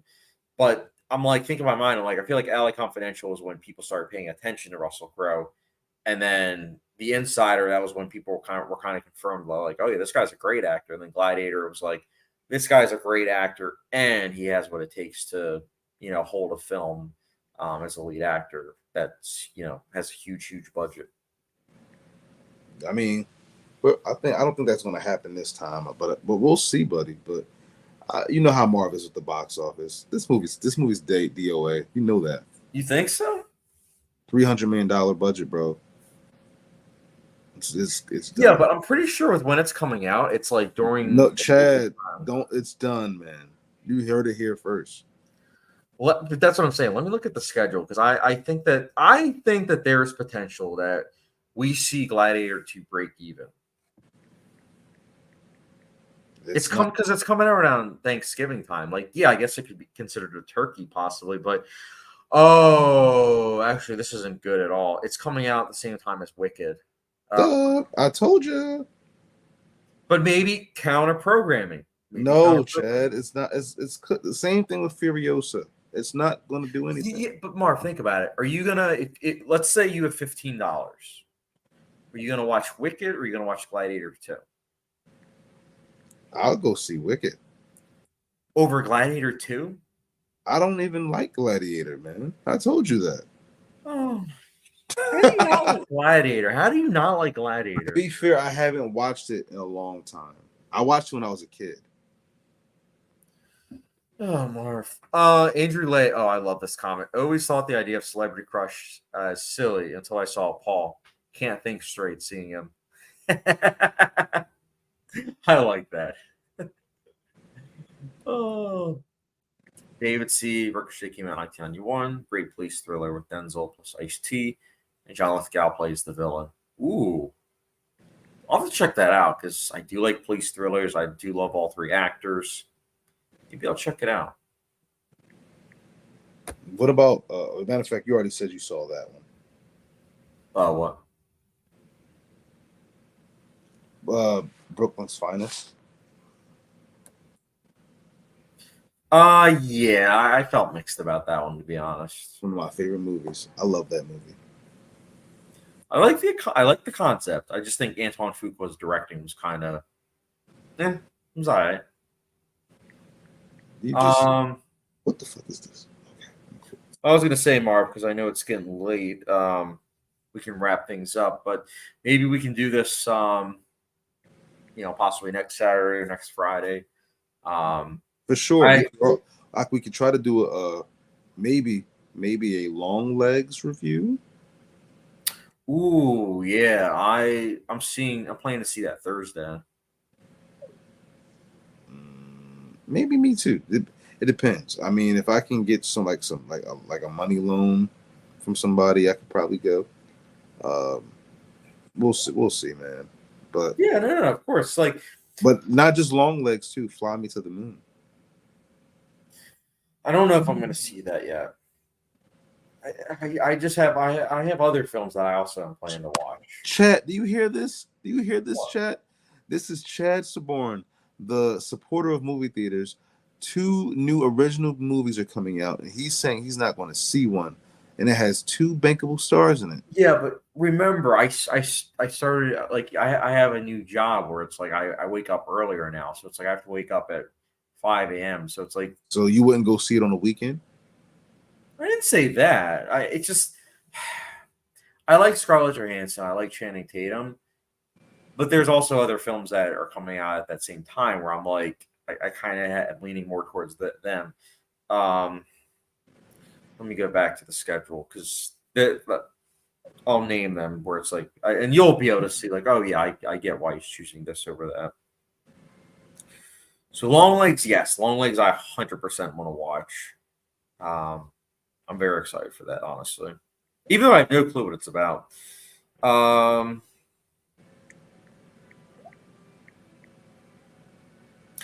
So there's another movie called Touch. It's like an indie film. I don't really know what it's about, but I think I saw the preview for that. I think that is potential. And then I still haven't seen Inside Out 2, like talking about balance. I still haven't seen Inside Out 2. Planning to watch that with my mom. So I don't know if we're watching it this week or next week though. Daddy-O, I also need to see if I can figure out how to watch it. That's the new Dakota Johnson film. So I don't know. Like I said, maybe, but I don't think I'll be able to do a doubleheader Thursday. Because like I said, Thursday, like the next morning, I'll have to wake up at 5. Oh, so, you go to work that early? Yeah, so my job I start at 7:30, which I know some people are like, wait a minute, you start at 7:30, you're waking up at 5:30. Thing is, I like exercise in the morning, so it's like that's why I wake up like earlier, I should say. And that's also why I on like something like today, that's why it's 1:30 a.m. where it's like I'm up now because I'm like, oh, normally I can't do this. I can't articulate. Long legs better be good, or my birthday is ruined. I heard good things about it. Oh, dude, happy early birthday! Happy birthday! So your birthday's 7/11. I love that. That's such a good birthday. I thought his birthday was 7/12. Is it 7/12? Well, it's coming out 7/11. Ask him. Is it 7/12 or 7/11?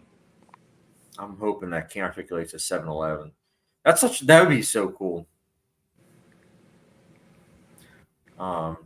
Yeah, we can try tomorrow. We can try to do another live. Like, I was telling Sergey, it's like, oh, we could always do like a live stream, like the three of us. But I think he just had like a marathon today, so he wasn't going to be able to make it today. Can't Articulate says it's 7/12, so you were right, Marv. And Bootzilla says my birthday is 7/12 too. Happy birthday, guys. Happy birthday. How about that? Happy early birthday to both of you. Yeah, for sure. I hope that long legs is good for all of our sakes. Oh, I hope so too. And I hope that's too funny though. I hope Chad can go fly with me to the moon. I mean, dude, I'm a huge Scarlett Johansson fan, so maybe. No, you're not. No, you're not. Don't say that. What are you talking about? She's one of my favorite actresses. Kate Winslet's probably my favorite, but she's up there. Oh yeah, I love Scarlett. She's actually why I'm going. She's the reason I'm going. Because my hope is that I can support her, and one day I can meet her and listen. I'm ready to be a new baby father. That'd be good. Bootzilla says it's his 50th. That's Word. awesome. That's awesome. Happy 50th. Happy 50th to you. Oh, happy 50th. I'm so glad to know that. What? He's turned 50. Because I always thought that people that subscribed to me were like in their 20s, like same age as us. So it's nice. You're an old man in a kid's body. I guess because I've always told you that your car smells like my grandpa's car. I guess because in my heart, like I guess I kind of am an old man where it's like, yeah, I could see that. Old man Chad. You do always say that. Can't articulate 24th for me. Now, do you know that I did a test one time and it said I'm actually, like, mentally, I'm 14 years old. Isn't that terrible? It checks out though. It really does. Oh, that sucks. Got that. Did you know I lost $70? You lost how many dollars? $70. $70? Yeah. Marv. What are we gonna do with you? It wasn't cash. It was like I got charged for a dating service that I wasn't using, and it was like it went premium, and I forgot that.